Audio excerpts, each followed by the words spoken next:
On today's show, we're breaking down December's wildest card sales, diving into vintage hockey market with Jeremy Lee, and getting a hobby shop owner's reaction to Upper Deck's rookie debut jersey announcement, plus a whole lot more. Welcome back to episode 360 of the Hockey Cards Gongshow podcast. It's your friendly neighborhood hockey-loving goofballs. Welcome to the Gong Show.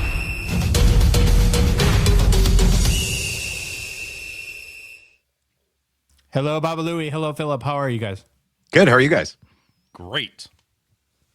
All right. Yeah. Anything going on? I mean, it's like 2 days since our last show. So I've been a loser and been working the whole time. It was above freezing today, so I took the old sledgehammer and ice scraper to my driveway. That felt pretty good. Spent nice. Spent the entire to your driveway. Well, I have a deal with my neighbor, so she's a little bit of an entrepreneur herself. She got her parents to rent her a house, but she doesn't live there. She lives at her boyfriend's house, and she rented out all the rooms and the basement. So I basically I'll rat her out if she. No, I won't rat her out, but I like her parents. So I have two trucks, but only one lane driveway. So I said, listen, I'll snow blow your driveway the whole year because she has a 4-lane driveway, as long as I can use one of the parking spots.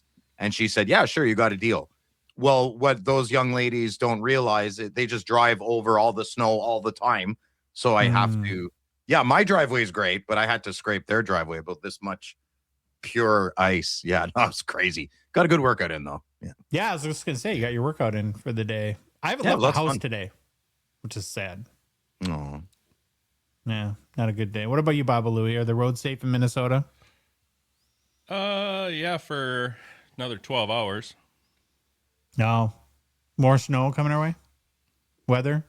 Looks like it. Not a lot, just enough to snarl it all up. You know, I don't know for you guys, Phil, if we get whatever an inch is for you, that's worse than getting like 4, 5, 6 inches dumped on you, because the little amount of snow makes everything squirrely for people, and the deeper snow, everybody slows down and drives north. Oh, they just stay home. They're just like, it's dangerous, or it's hey, snow days are great, but I hear you. I think so. When I used to plow, it was 5 centimeters. I believe that would be about 2 inches for you guys. And that's when the plows would go out. Yeah, that was some of the hardest times. If I didn't have my plow set properly, it would just basically make a skating rink. If there was a low snowfall, it would just glaze it right over. Yep. The low snowfalls kind of suck. And then they mix sometimes with the oil on the road. If you don't have a lot, it gets slippery, and it's a mess. You just should start a snow plowing podcast. No, thank you. No, I'm retired. Filled my quota. I'm good. All right, let's we've got an action-packed show. Lots going on today, so we'll get through our announcements pretty quickly. Reloaded. We're still doing the pre-order in our Discord. We have a little bit of a snafu, a delay in our company or partner that we like very much. That's helping us box the cards. The insert slip so when you take the cover off that you can't see what the card is, that got a little messed up, so that had to be reprinted. And so that delayed things by a few days. But hopefully by Monday, Tuesday of next week, we're full go and people will be able to order Reloaded, and we'll be showing more cards, have more content, stuff like that. So can I order yet? What? No. Can I order yet? No, never. Fine. The answer is never, but that's okay. I'll keep asking. Phil, Friday nights with Phil. I got wind last night. There's stuff going down. I don't know if you know this, but I'm the producer. No. Oh, you already knew? I was what? Friggin' Dave. He can't keep a secret. No. Friggin' guy, man. I was like, don't tell Josh. I want to announce it on the podcast. He's like, oh, great idea. And here we are. Oh, go on. I'm curious now. Yeah, I'm taking Friday off, and my sidekick, my better half, California Dave, he's going to be running the table on Friday. And apparently he got Josh as his lackey. So I asked him not to. I said, no, leave Josh alone. So Louie and Josh are busy with the podcast and stuff. He's like, okay. Well, little inside baseball here. Our platform that we use, he doesn't have a login to.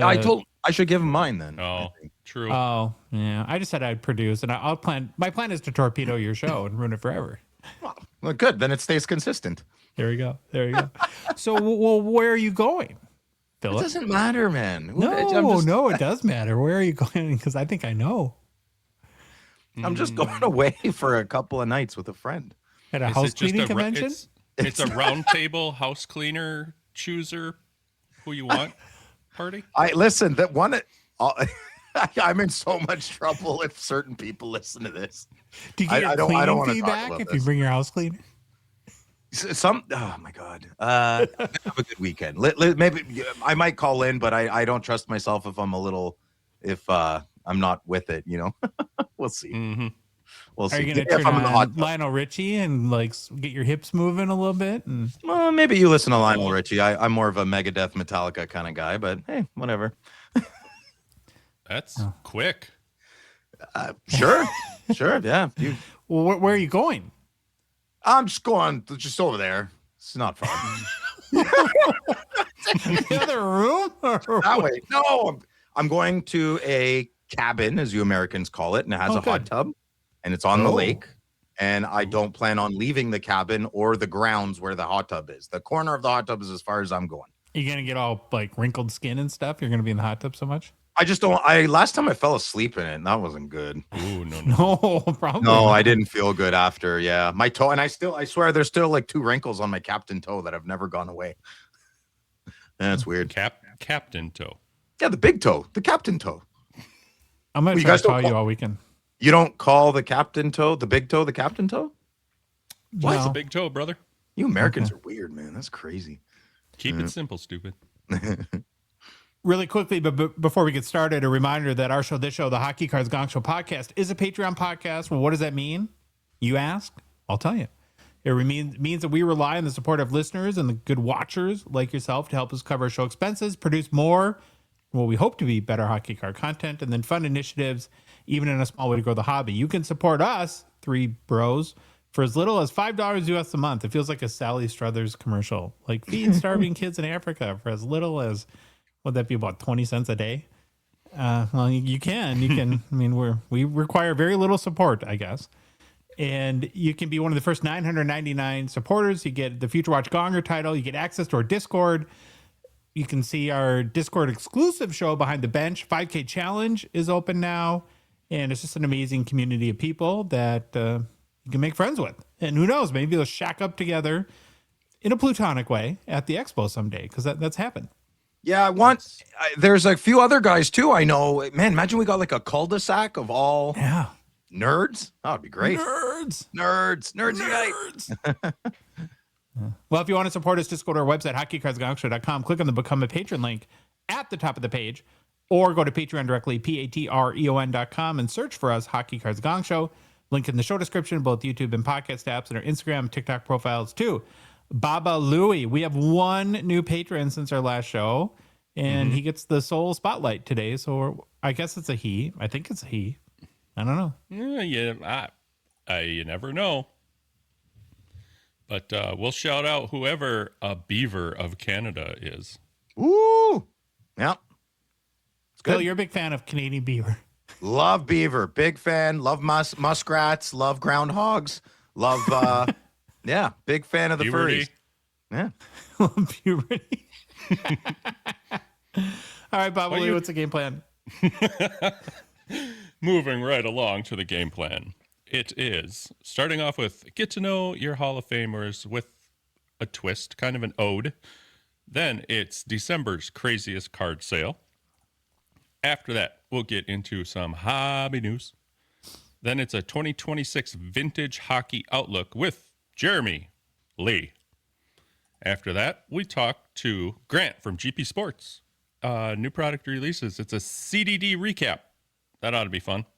Then, oh my God, we're all involved in personal pickups. First time in a long time. Holy moly. Nice. Good. Hobby's healthy. Well, I guess, unfortunately, today is a very special Get to Know Your Hall of Famers. We're going to honor the very recently passed hockey icon, Glenn Hall. With our Get to Know Your Hall of Famers series, it's where we're profiling every single Hockey Hall of Fame player. We started with the first Hall of Fame class, which was inducted in 1945, and have since been working our way to the present day. we're skipping ahead like we do occasionally to honor Hall of Fame members like Glenn Hall, who've recently left us. Hall was a member of the 1975 class, and so we hope you enjoy our little way to pay tribute to Mr. Glenn Hall. Glenn Henry Hall was born in 1931 in Humboldt, Saskatchewan. Passed away at the age of 94 on January 7th of this year in Stony Plain, Alberta. He was most known, of course, as a hockey goaltender who played at 5'11", 190 pounds. During a 20-year NHL career from 1951 until 1971, Hall played for 3 teams, the Detroit Red Wings, most notably the Chicago Blackhawks, and the St. Louis Blues. Glenn Hall was a 3-time Vezina Trophy winner, won the Calder Trophy as a rookie, won 1 Stanley Cup, well, I guess 2 technically, and was a Conn Smythe winner too. And in 2017 was named one of the 100 greatest players in NHL history. In 906 career NHL games, Hall posted a record of 407, 306, and 162. He played more than 53,000 minutes in the NHL, which is crazy to think about, and posted a career .917 save percentage and 2.49 goals against average. I rounded up. There you go. Why should you care about Glenn Hall? Glenn Hall, as we said, grew up in Humboldt, Saskatchewan, where the job description for a kid goalie was simple: stop pucks, take bumps, and be back for chores. You know, they're all farmers, right? That prairie toughness became his calling card later, when his position was more survival test than science experiment. As a teenager, he went east to play junior with the Windsor Spitfires, learning how to handle real crowds, real travel, and real pressure instead of backyard rinks. Even then, the early version of Mr. Goalie, which was his nickname, showed up calm when the puck dropped, intense everywhere else. Detroit signed him and sent him through the minor league grind, where bus legs and bad eyes taught him to make ugly saves look routine. Those years built the stamina that eventually turned into one of the most unremarkable or unbreakable records in hockey. In 1952, he got the call-up during Detroit's playoff run, close enough to smell the Stanley Cup without actually playing. The Wings still put his name on the cup, though, and the story got even better when it showed up misspelled as Glyn Hall, Glin. Oh, a perfect, no. early hint that his career was going to live in hockey folklore. So he did technically win 2 Stanley Cups, but he was called up during the playoffs and never played in a game. So, legislate that how you will. Why I found 3. I don't know where I was searching. He was a goalie coach in Calgary when they won the cup in 1989. That's right. Okay. Yeah. When Hall finally grabbed a real NHL foothold, he did it the hard way by taking the crease in the same organization that already had Terry Sawchuk. That wasn't just competition. It was a hockey civil war, and Hall didn't blink. In his first full season as Detroit starter, 1955-56, he played like a man trying to erase all doubt in 1 year, winning the Calder Trophy as Rookie of the Year. The message was loud. He wasn't just a placeholder. He was a franchise goalie. Around that same time, another Glenn Hall legend quickly became normal in the room. He worked himself up so intensely before games that he routinely threw up, then went out and played better. Teammates didn't ask questions. They just took it as proof that he was locked in. The workload wasn't a storyline for him. It was the storyline. He started every night, finished every night, and treated a day off like a rumor people told soft goalies. After the trade to Chicago with Ted Lindsay, he landed in a market that would fully embrace his personality: gritty, stubborn, and almost allergic to excuses. In Chicago, he didn't just play, he became part of the franchise's identity. His consecutive start streak turned into an era. Game after game, season after season, Hall was simply there, ready, unmasked, and unmovable.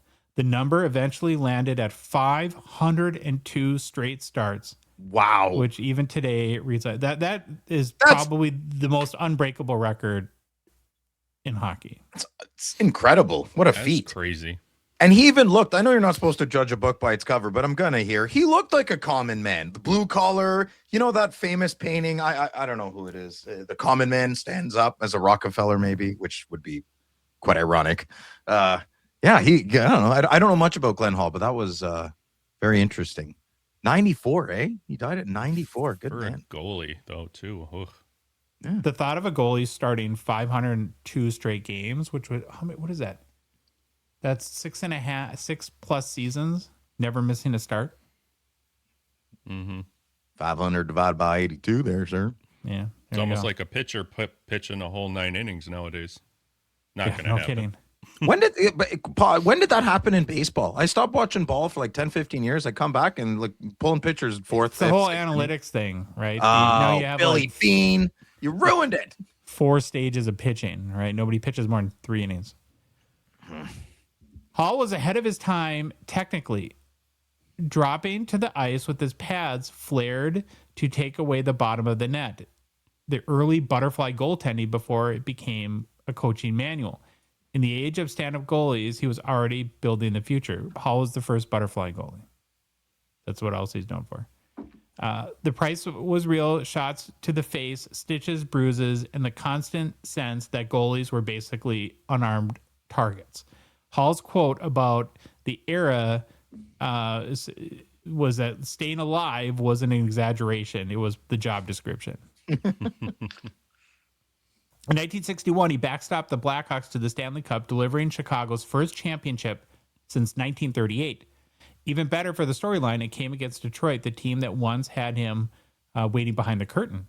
He kept stacking elite seasons, and when the Vezina Trophy still reflected team goals against dominance, Hall was right in the center of it, winning it 3 times, 1962-63, 66-67, and 68-69.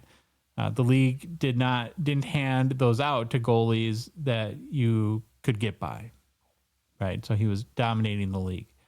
Eventually, the Iron Man streak ended, not with a dramatic goal, but with a kind of everyday moment only hockey could write. A back issue that finally made 502 straight become 502 straight and done. It took something physical, not performance, to stop him. After Chicago left him unprotected, the expansion, St. Louis Blues grabbed him in 1967 and basically asked him to be the face of credibility for their brand new franchise. He wasn't just a goalie in St. Louis; he was the franchise's proof of life. With the Blues, he finally started embracing the mask era, and the transition was anything but smooth. The most Glenn Hall version of new equipment was try it, hate it, and still find a way to make it legendary. On November 13th, 1968, at Madison Square Garden, he wore a mask for the first time and got so irritated, he took a game misconduct less than 3 minutes in, his one and only in the NHL. Amazing. The chaos that followed helped spark what became known as the Robbie Irons rule, because hockey can't resist turning a bizarre night into a rulebook footnote. A few days later, the story swung right back into dominance. Hall recorded a shutout and joked he didn't want his paycheck mailed to the hospital. With Hall, even punchlines sounded like warnings. In the 1968 playoffs, he dragged the expansion Blues all the way to the final and won the Conn Smythe Trophy as playoff MVP, even though St. Louis didn't win the Cup. Then the Blues went back to the final in 1969 and 1970, including the famous Bobby Orr overtime flying goal moment that ended up with Hall as the unwilling figure in hockey's most replayed photograph. Oh, Look at that. Didn't know that either. I always forget he played for the Blues. And you know what else? You know who else? I'm assuming they played at the same time. I don't really know the years. Doug Harvey. I think he ended his career as a Blue. Yeah. Huh. I was just going to make fun of that team, but you just said they made it to the finals 2 years in a row. The 3 years. Good thing I didn't make fun of them, right? By the time he wrapped up his... Oh, go ahead. Right back then for Hall, it's probably just as goofy him playing for the Blues as it was Brodeur finishing with the Blues. Yeah, what is it with the Blues? Gretzky and the Blues, and they have sick patches for their cards. So yeah, these guys are thinking go there. You're they're right. thinking about their grandkids and us. Yeah. By the time he wrapped up his playing career in 1971, Hall had rewritten what reliable meant for a goaltender: endurance, innovation, and an edge that never needed a mask to look intimidating. He didn't just play the position, he helped modernize it, one bruised, stubborn start at a time. Let's take a look at the crazy life and career. Let's take a look at his hobby market. So Glenn Hall's rookie card comes from the 1957-58 top set. The high-selling copy we're looking at on YouTube is a PSA 9 that sold for $18,001 US in January of 2023. Very unique card. I can't think of another goalie card like this. It's funny. It's a funny. He's doing card. like the Olay. Is this a drawing or a photograph? I think it's a drawing. Hello, my name's Simon. Now, because this is a guy that played in an era where you basically had yearly cards, there's a ton of Glenn Hall cards. So I'm just going to show a few others that I found interesting. The second highest selling card to date is the 1964 Topps All-Star Tall Boy, PSA 9, sold for $4,226 US in March 2024. Now, is it just me, or does Glenn look like he went out with the boys the night before this photo was taken? I think he's saying, "Why are you taking a picture of me? Pass me the beer." Yeah, there you go. He's saying, I sat in the hot tub too long. I fell asleep. Who's got my smokes? Yeah, who's got my smokes? Darts, boys, darts, smokes. Let's go. As far as like playing days cards, I really like his second year card, the 1958 top set, where the set in general is just really awesome. The PSA 8 we're showing on YouTube is the highest seller, just $560 US in September of 2016. And then the last card I picked is actually a modern one that is super cool. It's from 2015 and 16, the Cup. Mm-hmm. It's a Foundations quad patch tag auto 101 that's over 2,000. I typo, Louis. It's 2,047 US, not 20,000. But so that's my bad there. Now, normally I'm not a tag person, but those old school tags are actually kind of cool, and I dig them. Well, it's old. That's why the tags has got the little. And you know what's neat about this is the old man signed this in his 80s. No sticker auto needed. Well, it's the Cup. You're not going to get a sticker, but he clearly signed this of hopefully sound mind. I'm sure he did 10 years ago. Yeah, I like that card. So. Well, that boy is your Hockey Hall of Famer, Glenn Hall. Rest in peace, Glenn. Yes, Glenn. We're going to move on. For the third consecutive month now, we're doing the craziest sale of our hockey card sale of the month. Any chance we can get to use our hobby poll? Got to do that. Elegant, graceful, majestic, some people might say. There she is. Looks great. We follow daily hockey card sales pretty closely around here.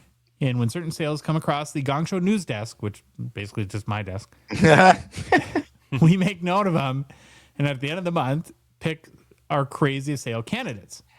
Crazy is, of course, intentionally left vague. We want to cover the gamut of interpretations that can exist from that word in a way to identify the sale from the previous month that stands out the most for maybe good, bad, interesting, crazy, or perplexing reasons. With that said, are you two ready to preview the three choices for the craziest sale from December of 2025? Ready, Freddie. Ready, okay. Bob.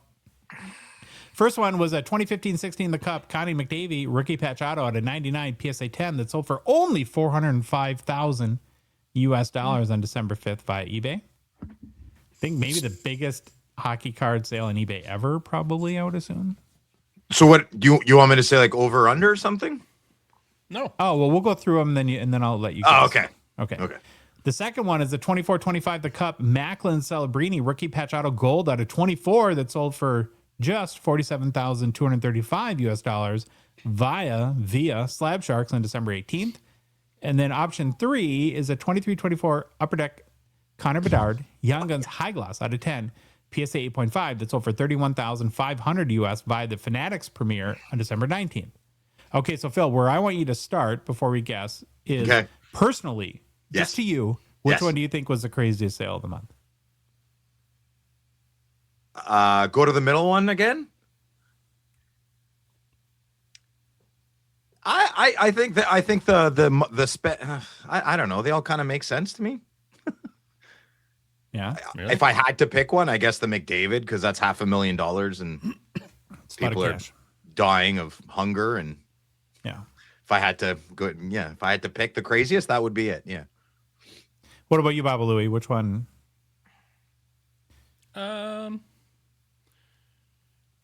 This one obviously I think would be like the craziest, but I would almost pick this Celebrini just because right now of the crazy hobby hype the kid has got.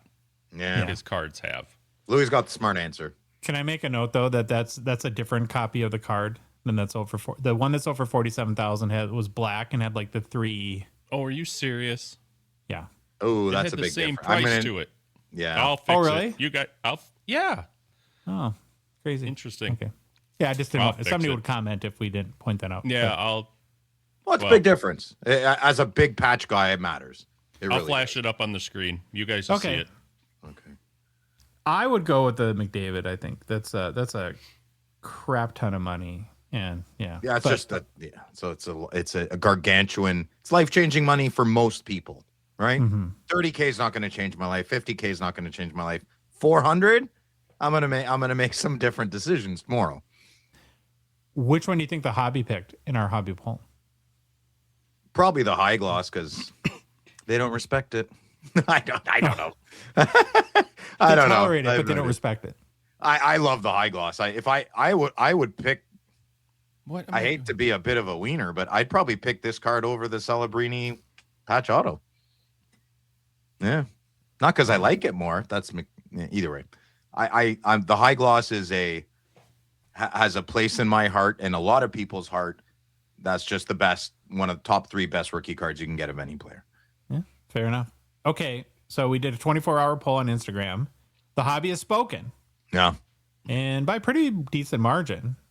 Oh, good. 55% said the McDavid Cup RPA, followed by 30% voting for the Celebrini RPA Gold, and then 15% for the Connor Bedard High Gloss. Makes sense. I think Yeah. that's appropriate.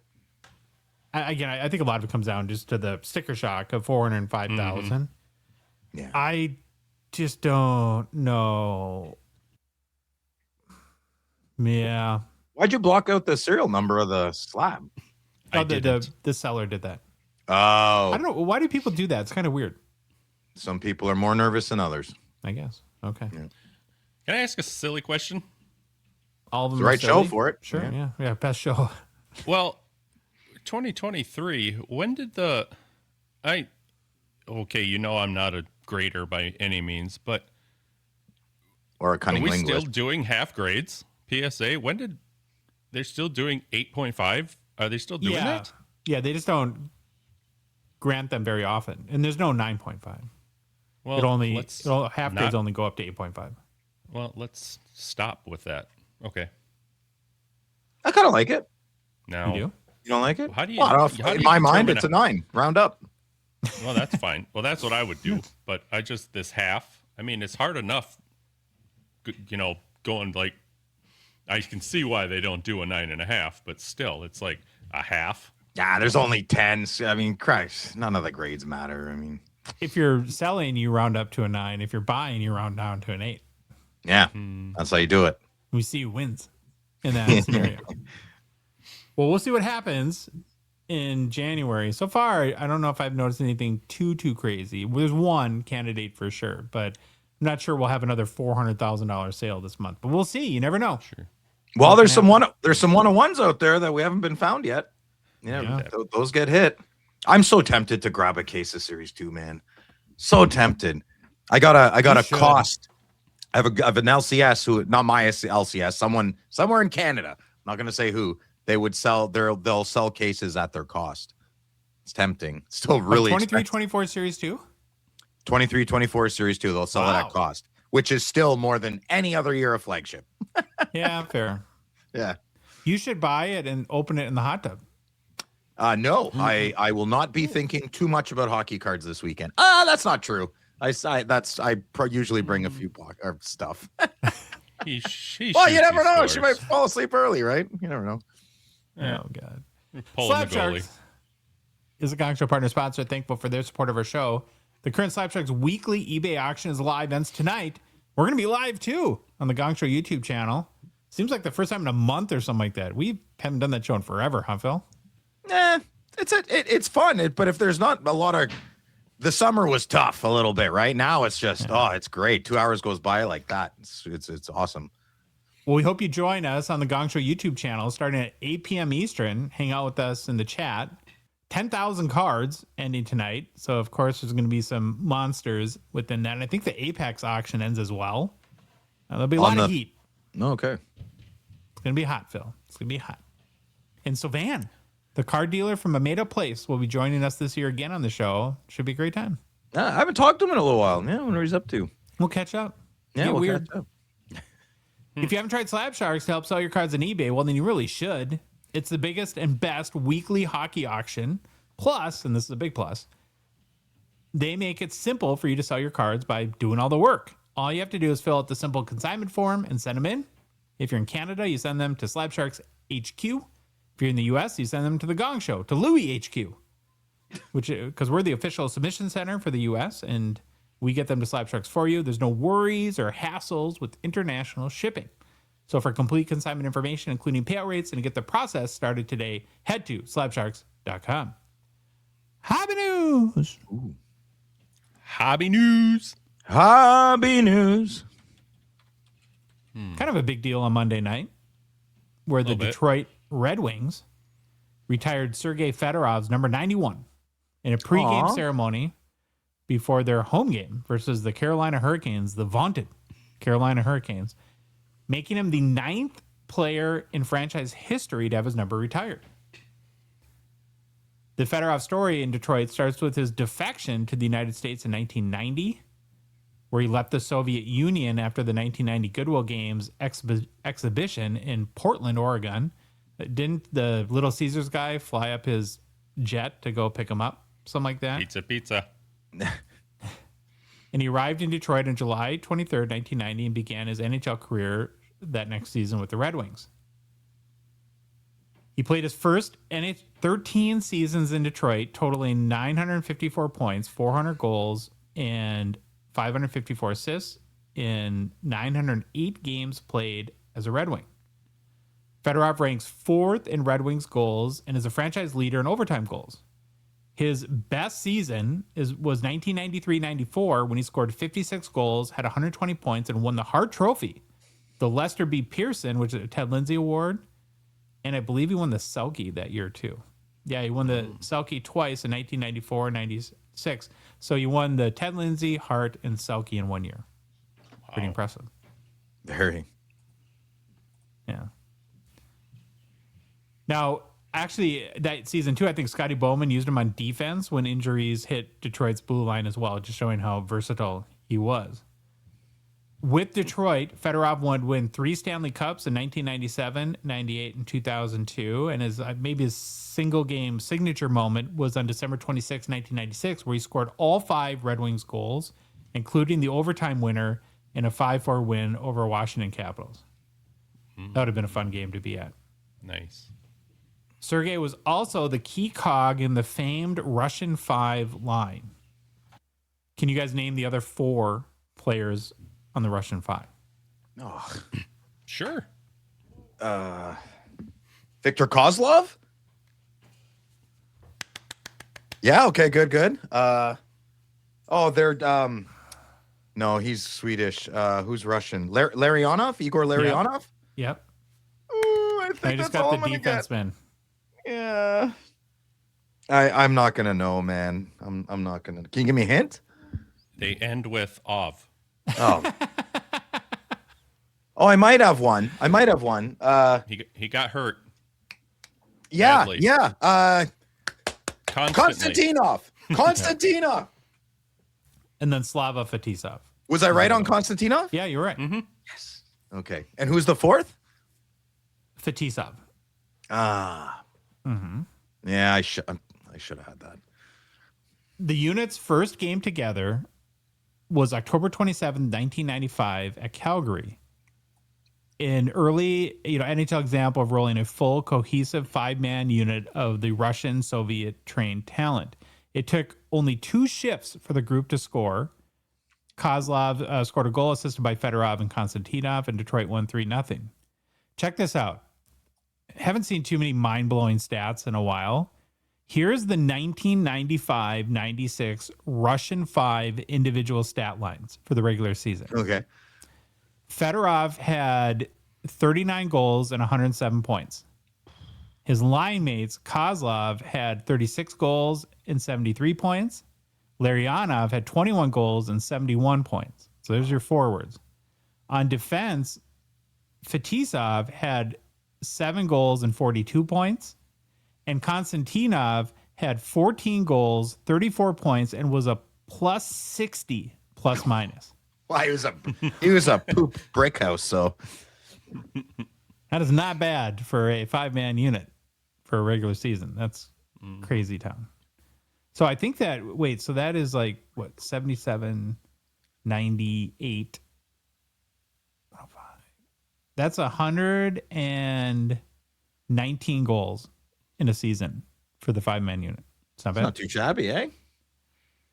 I mentioned a minute ago that 9 former Red Wings have had their numbers retired. You guys ready for the list? You want to guess, or should I just roll through it?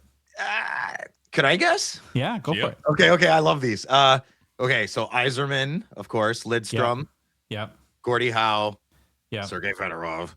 Yeah. Didn't we just do? Okay, hold on. No, let me do the ones I know. Terry Sawchuk. 4 left. NHLPA boy, Yeah. the CBC movie. Ted Lindsay. Yeah. 3 left. Yeah? You're doing Okay. good, dude. You're doing good. I think I'm toast. I don't think I can. I know we just did somebody. One of them still signs hockey cards, and there's like a clear-cut Outburst 101 that I think Dave bought. What nationality? Probably Italian. Wait, what? Italian? Well, Oh, it sounds Alex Italian. Delvecchio. Alex Yeah. Delvecchio. Yeah, it's very Italian. I don't know anybody else. The and I wouldn't have. last two are hardest. Okay. Red Kelly is number 4, and Sid Abel, number 12. That's who we did Sid Abel. Yeah. No. Okay. I wouldn't have gotten those. I wouldn't have gotten a Delvecchio either. No way. Well, I think Sergei Fedorov is very deserving to be on that list of 9 players. About 10 years after he was inducted in the Hall of Fame. You guys have any thoughts on Fedorov? Other than he was awesome and amazing and fun to watch and quick and oh my gosh, I hated Detroit when he played for them, but I liked him. I'm loyal to a fault. And I didn't like how the Detroit thing happened. I probably don't have all the information, but didn't he in the 90s, like he got that offer? I don't remember what team. Somebody. Columbus, right? With Carolina. Or was it Carolina, maybe? I'm not sure. I don't know. But they offered, and then Detroit had to match. Fine. But didn't the Illich family, like, look how much they did for, like, they did everything for him, right? And then in early 2000s, he leaves and goes to Anaheim for more money? Come on, that's a character thing. But everyone says Fedorov's a great guy. I don't know. I just that leaves a bad taste in my mouth. I watched TSN every day back then, wondering what's going on. I just couldn't believe he went to the Ducks, and I remember it He very called it clearly. a mistake, I think, this week. Yeah, I would say that that. went down. That was everyone's kind of knocking on Detroit the last 20, 25 years for not retiring his number. I probably wouldn't have either. I probably wouldn't have. Well, my favorite Sergei Fedorov rookie card is and will always be the 1990 Upper Deck Young Guns PSA 10 pop 1,121, 30% generate less for 122 US on January 13th. The prior sale was $60 for that, so I think someone got really excited about his number getting retired. And this is a card you buy not expecting to get rich. It's about nostalgia. And honestly, if you grew up like we did in this era, you know that what this card means. It's the first big Young Guns card ever. This was it. This was the Macklin Celebrini in 1990s, was this card. Everybody wanted it. Mine was the beret. Yeah. Well, you're always a little counter programming to the whole rest of the world. No, I think Beret shares the rookie card just as much as this. I really do. This was yours, Beret was mine, and there's a lot of that CCP, that pale look on his face, looking out in the distance. It's just as iconic as this card, man. I agree. I think this was a bigger chase, though. I don't think so. No. No. I disagree. We're going to go back in time and fight it out. I agree with both of you. Stop. No one likes everyone who's agreeable all the time. Or Josh does. He likes them. They're nice guys. Yeah. This is probably the most iconic one, or not between the two. I'm not going that way with you guys. Iconic of Fedorov's, but I like the O-Pee-Chee Premier card. I like the O-Pee-Chee Premier too. It's tough but this one is special place in my heart. Special place for sure. Got to give an Olympics ice update. I know you guys have been on the edge of your seat. Well, the Olympic Committee for the upcoming Milano Cortina Games is still scrambling on the ice arena, boys. The Athletic recently sent some reporters and emissaries to visit the arena site, and they first described it as still a full-blown construction site. Like, you can't go in without wearing a hard hat and a reflective vest. That's not great, considering the first Olympic hockey games are scheduled to take place in just about a month, in February 22nd. When did don't they announce the games like 6 years before they happen? Oh, yeah. We'll get into a little bit sort of the reasons why in a second. So yeah, scrape the surface. I don't want to get into like political fraud. No. Yeah, it's all no surprise. So Andrea Varnier, the CEO of Milan Cortina Organizing Committee, told The Athletic this about the state of the arena. We knew since a long time that this was one of the most challenging venues that we had because we knew it started construction in a later phase. The venue, we know there's a lot of work still to be done, but there's a huge team that Monday morning will start at full speed again to make sure the venue is complete before the games. So, Phil, construction didn't start until spring of 2023, which was delayed because of the worldwide pandemic issues. That's what they're saying. Apparently, too, and I didn't dig too deep into this, the arena was funded by a private investor. So I don't know if money came late. In Italy? No, you don't say. Yeah. Seems a little odd to me, but nonetheless. Now, one piece of good news, maybe in all this, is the Olympic Committee has hired Mr. Don Moffat. Anyone? Don Moffat? Well, he's from Ontario. He's known as the Ice Master. And they hired him to ensure ice conditions are worthy of the games. Moffat currently oversees ice making for the Colorado Avalanche at Ball Arena. So I'm glad that they're bringing someone in to get all the professionals in, all of them. It's crunch time. It's clutch, right? Finish line is here, and they will. They'll do it. It'll be okay. The arena will be okay. Well, according to Don, he's confident the ice will be in a good place for the start of the games. Now, that being said, maybe some of the spectator parts of the arena won't be done. There also are some concerns about the player facilities. Like they might be sitting on wood benches or something like that in the locker room. Who knows? No, wood survive. benches. What are they going to do? Well, they can sit on their fat stacks of cash they make in the NHL. They're fine, man. Come on. Olympics, let's remind everybody. What's the Olympics? It's for amateur athletes. Yeah. Sit on the wooden benches. I'd rather they did. I'm glad the focus is on the ice, though, because that is obviously the most important thing, especially when you have the arena with unorthodox dimensions to begin with. But I don't know, with all... That's minor. Okay. Are you still super nervous about the Olympics, Phil? Okay.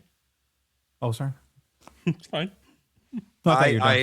I'm more excited. I'm very excited for some good hockey, good international play. None of my grievances and complaining is going to change anything. They're going.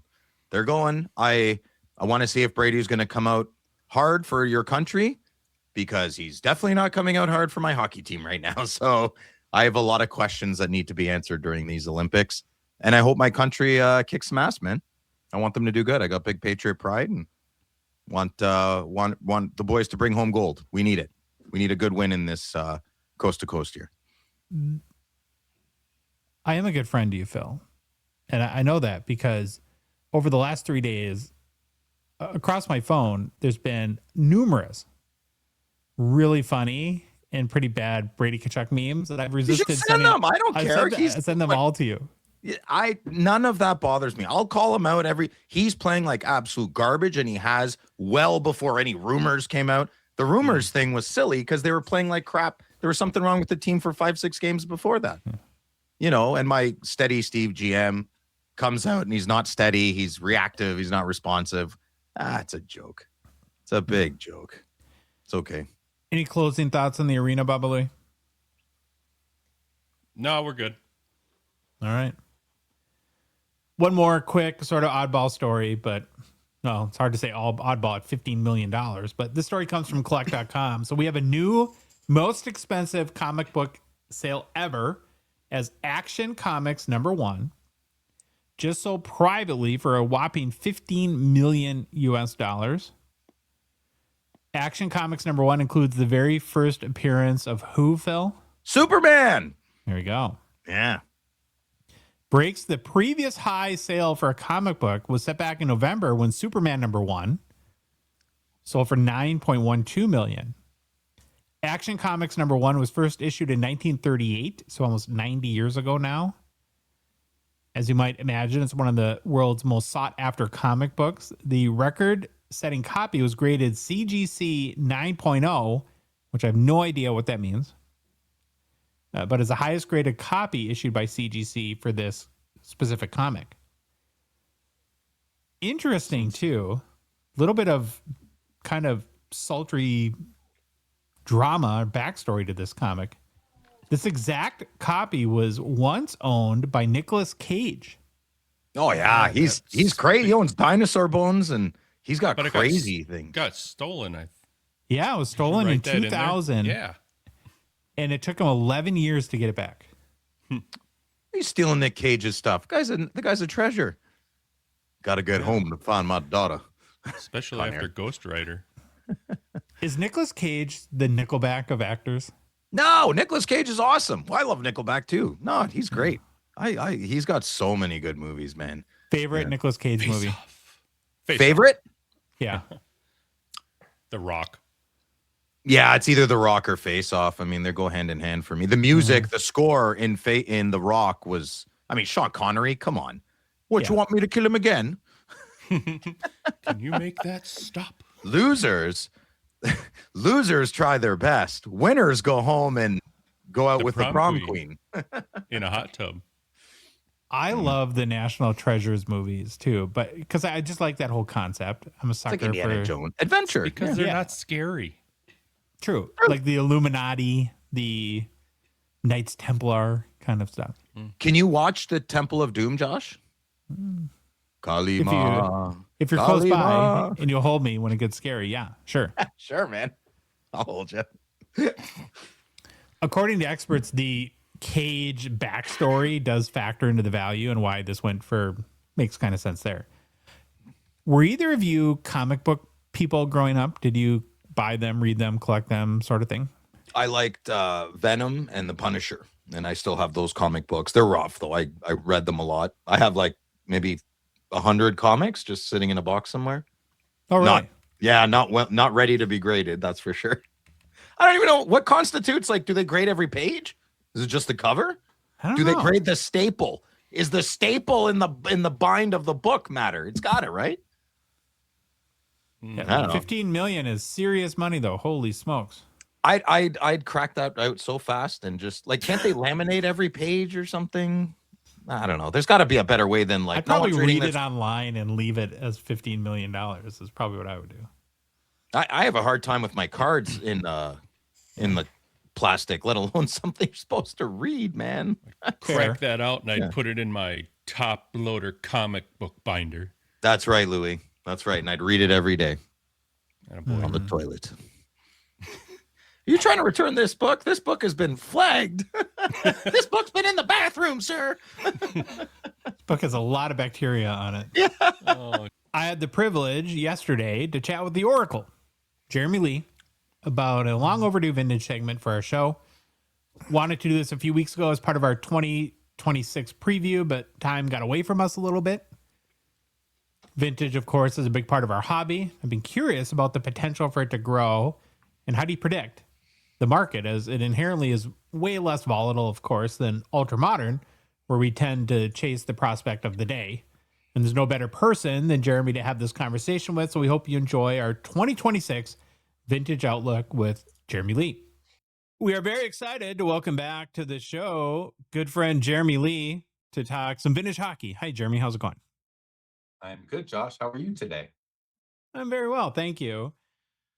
So I wanted to include this segment a couple weeks ago when we were doing our preview, kind of ran out of time. And so definitely had to squeeze it in. And there's no better person to, in my mind, to address sort of the status and prospects for the vintage hockey card market than yourself. And the first thing that comes to mind is most of the people I know in this hobby and I'm friends with, I can peg sort of their collector type, hobby spectrum. No, but a little more granular, like so-and-so is an insert collector or ultra modern collector, vintage collector. What kind of collector are you? Do you categorize yourself as a vintage guy or a jack of all trades?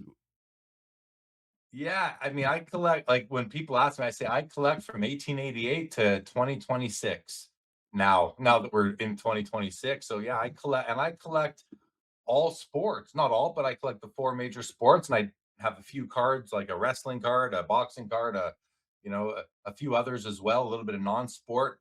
I like the whole gamut, Josh. The hobby never gets old for me. I'm still discovering cards all the time, but vintage is right up there in terms of what I love. But I love auto patches, Josh. I love inserts at all. So I just love cards, but I do love my vintage. I love my vintage hockey.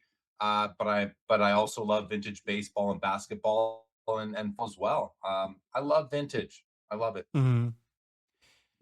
Well, we got to start any, I think, vintage conversation with a little definition because it's not a, I think, well, I don't know if 80% of people see it this way, but well, how do you define vintage? Like when does it start and when does it end? Great question. So it's different, I think, by sport. If you are to talk to the baseball people, they will tell you that that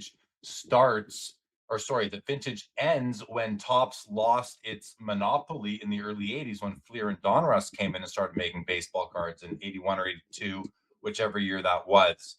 I think that's a fair way to look at it, but to me, nothing really changed as far as the way the cards were distributed, packaged, the card stocks being used. Nothing changed until 1989 when Upper Deck came in with the high-end card stock, the holograms on the back. They were foil wrapped instead of wax packs, and no more gum. So to me, and I know I'm in the minority when it comes to the non-hockey collectors, and maybe a lot of hockey collectors too, but to me, vintage ends at 1989, like O-Pee-Chee, the Brett Hull rookie year. 1990 O-Pee-Chee and Topps was very similar.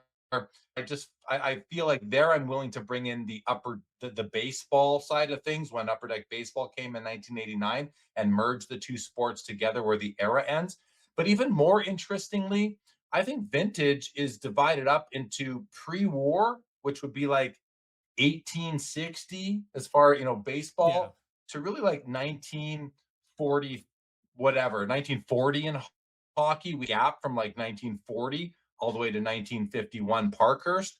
I then consider vintage hockey to be really, now whether you include pre-war or not is up to you. I think it makes sense to lump it in, but it is like a subsection of vintage to me. So then I figure vintage is really like 1951 until about 1989.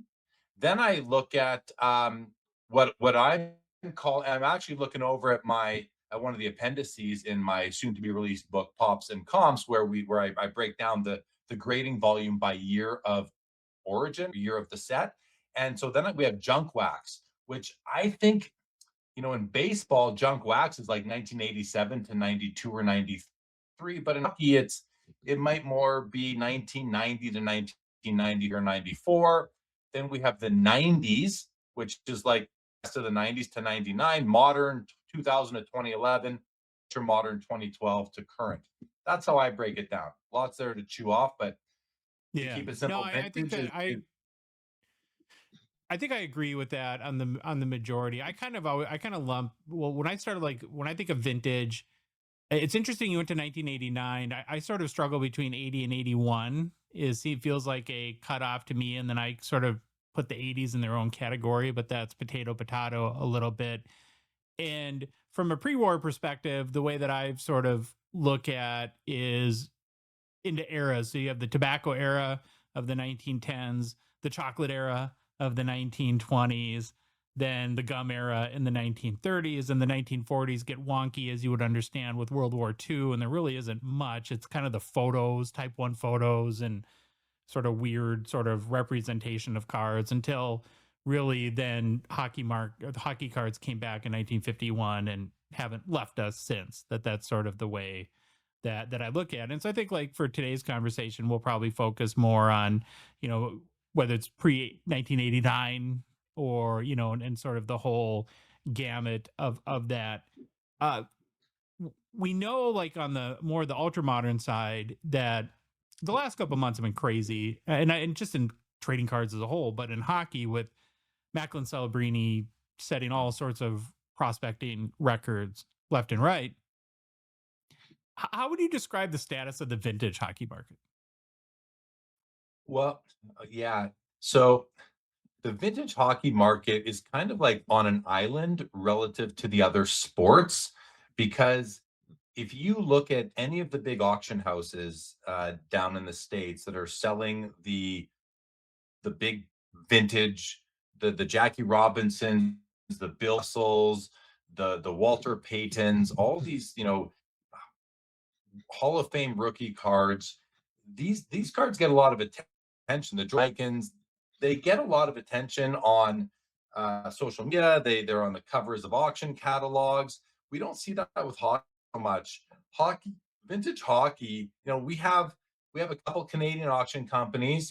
But we've got Classic Auctions. We've got Miller and Miller. They're both Miller's out of Ontario. Classics out of Quebec, and but they're not doing a ton of social media marketing to that I see anyway in mainstream hobby content to help get the word out. When there is a big hockey card at, whether it's at Fanatics Collect or REA or Heritage, they're back of the catalog. They're at the, they're not getting a lot of pages. There's just not a lot there. Hockey collectors, however, I think are amongst the passionate, probably right up there with baseball, if not a very close second. But they're mostly in Canada. There is a scattering of true diehard vintage hockey collectors in the States. I know some personally. There's a guy named Justin. He loves his vintage hockey south of the border. Yep. But it's not as, collector per capita. It's really relegated to Canada for the most part. I'd venture to guess that 95% plus of real passionate, committed vintage hockey collectors are in Canada. Now, I hope I'm wrong. I hope it's lower than that, but I'm not. So I think vintage hockey, it lives and dies by Canadian collectors. There's a huge sampling of it at the Sports Card Expo and other Canadian shows during the over the calendar year. And I think it's always going to be strong because of it's Canada's pastime, but it doesn't really compete with the other three major professional sports in North America. I have a theory as to part of why that I want to run by you, because I've been thinking a lot about, well, what drives vintage sports card markets? And I could come up with two things. Really big cards coming up for sale that create headlines and events, and rare new finds that somebody walks into the attic and finds a shoebox that we had that a few years ago with the case of 1979 O-Pee-Chee was that in Regina, where that was discovered somewhere up there in Canada, and then had the auction issue or something like that. When I look back at 2025, and I was like, well, what were the big vintage sales? And by sales, it's not just the dollar amount; it's that these cards were available to move in the first place. And I came up with three kind of what I would say were the most significant pieces. Well, the first one was this set, the 1910 Sweet Corporal postcard set, and that was sort of a find because that's very rare. And of course, the George Vesna, the highlight there, which sold for about 70,000. Not a lot of sales, I think, of those, and so that was noteworthy.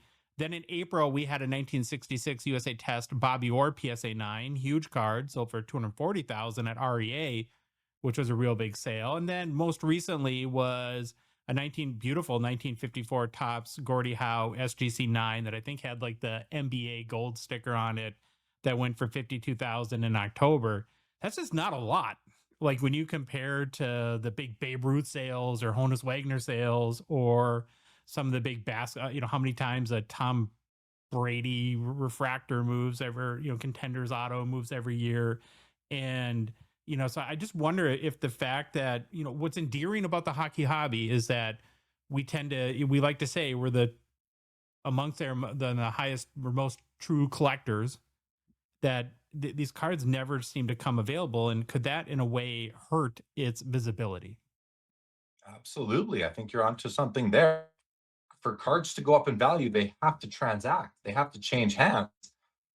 Another part of your theory that I think you could add to your theory is that a lot of sales of high grade, top tier Hall of Fame cards are happening privately. They're not happening on public markets. Like, for example, a Frank Mahovlich 57 Parkhurst rookie card, they're in a PSA 9 or 10 holder. I know that they're transacting, but they're not happening on auction. So those sales are not entering the public comp database as frequently as similar cards in baseball, basketball, football would. So there's that piece. But I think the main part of your theory is correct. I think a lot of collectors are holding these things until they die. And when they die, their estates are then able to liquidate them however they choose to through whichever auction company they want. At that point, I think we're seeing them go, like the Sweet Caporal postcards went on Love of the Game auctions last year. So yeah, I think you're onto something with your theory. Absolutely. And maybe we could even add in your comment about Canada, because as you were talking, I was thinking how most of the the Heritages of the world or REAs or Golden, whatever, were Fanatics, where you see all these huge sales, they're all in the US. And so if I'm sitting in Canada with a 51 Parkhurst Gordie Howe PSA 9, I'm not mailing that to the United States at this point, given all the stuff that's going on and the status of our postal services and courier services and tariffs and all that stuff going on. And so maybe that's even led to more, to your point, more private transactions if these cards are going to move. Yeah, I think that's very true. Now, if you go to this, well, not if, when, because you go, but if any of your listeners, viewers, you go to the Sports Card Expo in Toronto, you're going to see Heritage set up there. You're going to see Golden. You're going to see Fanatics Collect, all coming up from the States. But, you have to go there to give them cards. I'm sure some of them are up scouting earlier on as well. But Classic Auctions is an auction company that does a lot of vintage hockey. And Miller & Miller has an auction happening right now with some amazing vintage hockey as well. But again, they're not, for whatever reason, I don't see these Canadian auction houses as widely marketed, even in Canada, as I do Heritage, Fanatics Collect. And I mean, for Golden, all you have to do is turn on Netflix nowadays. But I think you're right. Shipping cards across the border, I think people feel that that's risky. There's tax implications, of course, and tariffs. And so I think private sales are happening a lot more often than they are relative to other sports. Yeah. You have a different vantage point than we have because we're solely hockey and you cover the broad spectrum of all sports cards. Is vintage and other categories growing right now? Absolutely. I think it's yeah. I mean, what pops into my mind when you say that is the 1949 Bowman Jackie Robinson card. Many consider it a rookie card because the 48 leaf is actually 49. So now he has two rookie cards. That card, I remember shopping for one, being offered I think it was a nice copy in a PSA 4 holder. I was offered it about a year and a half ago for like $4,500.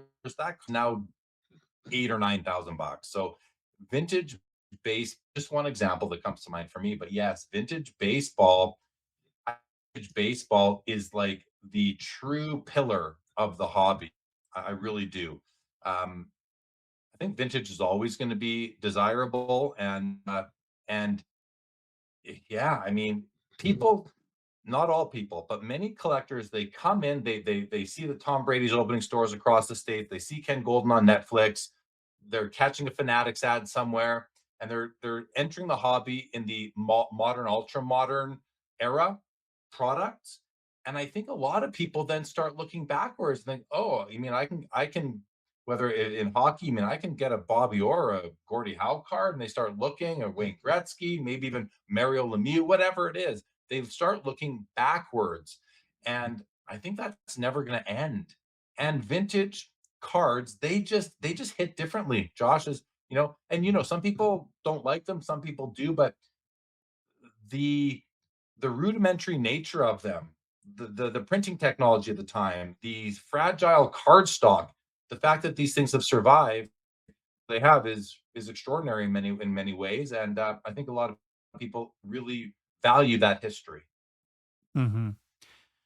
Well, I think history is a key word there because a lot of vintage cards feel like historical pieces to me. And I don't know if this is just human nature, but I wonder if 100 years from now, if we'll look at a Connor Bedard base Young Guns and feel like that's a piece of hockey history or just an overproduced commodity at that point. Now, I know like that there is sort of engineered or engineering going on, like with the rookie debut patches and stuff like that, that I think will stand the test of time. Where you have a piece of the jersey from a player's debut game, that does feel like a piece of history to me. But I think that's always been the appeal of vintage. Like one of my goals this year, I was sort of half-hearted at it last year, but I really want the 1910 Frank Patrick to say first hockey card ever. I just think that would be.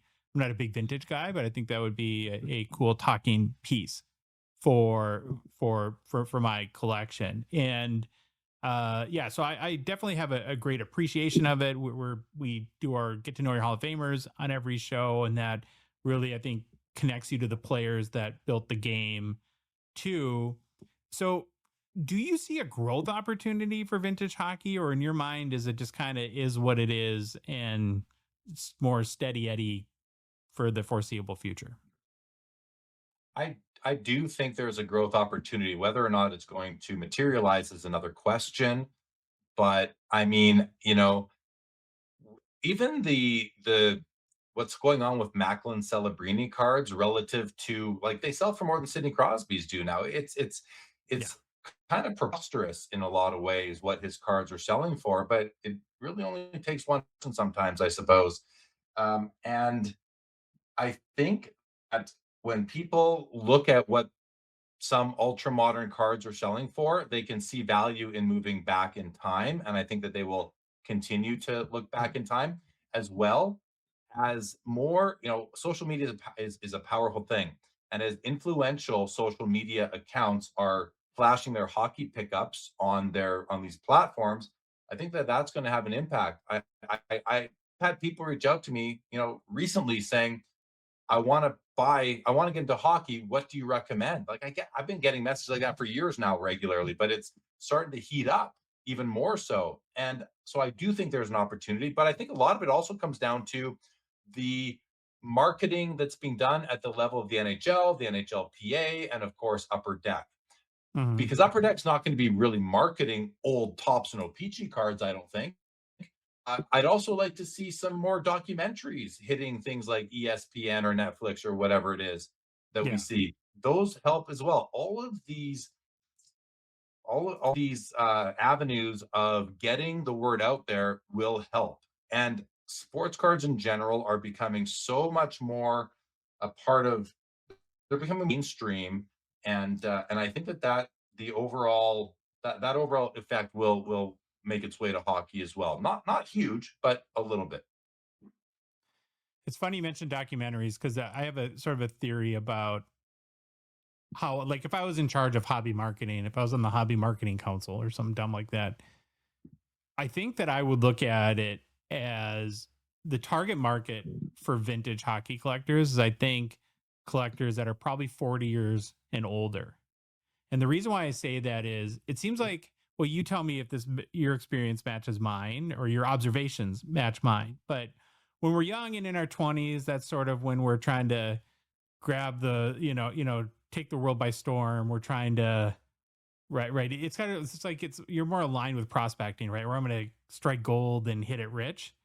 And then you kind of establish yourself in life, and all of a sudden you're 44, you're sitting and you're watching a World War II documentary, and you kind of laugh to yourself and you're like, I'm watching the History Channel right now and I'm having a good time. Like, I just think naturally as you get older, you appreciate history more and you get more interested in history. I don't know how successful you can be talking a 22-year-old into how cool the 4 variations of, the 33 O-Pee-Chees are. Yeah, I think you're on there too. But keep in mind that there are people in the hobby who are championing vintage cards too, that Mhm. love it. So your history is it's always going to be interesting to people, I think. So yeah, I I think vintage is here to stay. And I don't, what I do think will happen though is that the uh the variety of cards that are interesting to people will shrink over time. There's gonna the Hall of Fame is how many players in the Hall of Fame right now in the hockey It's like 300 or something like that. 350, something like that, 360. Yeah, yeah. So the next 30 years, that number's gonna balloon to 500. And then the cream will rise to the top, and players are going to become less relevant as fewer people alive remember them playing, saw them play, and are mentioned less in the record books, have fewer trophies named after them, all these things. I do think that some players will always remain at the top, like Gordie Howe, Wayne Gretzky, uh, Vezina, Morenz, Eddie Shore, Jacques Plante, John Beliveau. These guys, I think, are going to remain, but there's a lot of Hall of Famers that people are just not going to care about down the road, I Mhm. believe. And so, if that helps people hone in or target certain players over others as they build their vintage collection, I think that's okay. And that's the direction it's going to end up going. I'm going to put you on the spot. In your estimation, what is the most recent iconic vintage hockey card? Vintage. So what? So okay. So up until and including the 80s, is that okay? Sure. I would have to say it's the Mario Lemieux rookie card. I don't know that. I mean, I there's an argument for the Patrick Waugh and maybe Yeah. even the Brett Hull, but I think that the Mario Lemieux is a vintage iconic card in hockey if we're including the 80s, and that would be the one. Yeah. That's actually, I was debating myself between Mario and Patrick Waugh. And I don't know if Waugh has sort of the upside that the Lemieux has. And even most recent, I think recently there's been a couple Lemieux sales in the 45,000 US range, which is nothing compared to what it was like in 2021, 2022, but I would say still pretty strong. Yeah, yeah, I agree. So if vintage were to grow in 2026, what would be the most likely factor? Would it be just like maybe a Gretzky PSA 10 goes up for sale and that creates a ton of hobby headlines, or could there be something else that could really drive interest? I mean, I you you came up with a really good option right there for the answer. Yeah, a big sale would show the rest of the hobby that hockey is something to be dealt with. I mean, remember when the a messy PSA 10 Mega Crack sold for like over $1 million? That had a big impact on soccer cards. Now that card I think has retracted a bit, but Hmm. that something like that helps. When the Gretzky PSA 10 I think an O-Pee-Chee and a top sold at the end of, was it 2021? I think Patrick Bet-David sold his. That put hockey on the map. That had a bit of an impact, and it might still be reverberating today to help hockey be where it is, along with the overall rise of sports cards themselves. That would be very useful. But I also think just good content, out there. You know, again, Instagram. I think Instagram might be the most powerful Mhm. platform. Twitter seems like just the wild west to me. There's same with Facebook. Facebook and Twitter, you get a lot of comments that people just don't know what they're talking about. Yeah. Instagram seems a little bit more refined, at least with what I can only speak to to my curated feeds, but I think some content on vintage hockey would be helpful. YouTube, of course, and podcasts, of course. YouTube and podcasts would be Mhm. great as well. I don't know that is there a vintage hockey podcast or YouTube channel that really focuses in and hones in on just that? I don't I, know. nothing comes to mind for me. So Yeah. Do you think that modern or ultra modern cards of vintage players, and even like amazing one, like we did a tribute on today's show for Glenn Hall, who passed away this week, and as I was looking through some of his card sales, I found a 2015 the Cup Quad Foundations patch tag auto. It was kind of an amazing card. And as I was thinking of our talk, while I was doing that, it made me think, it's like, do these cards help or hurt vintage almost? Like, because they're kind of a bridge in a way mm, to sort of the modern way of collecting cards, but of yesteryear's sort of players.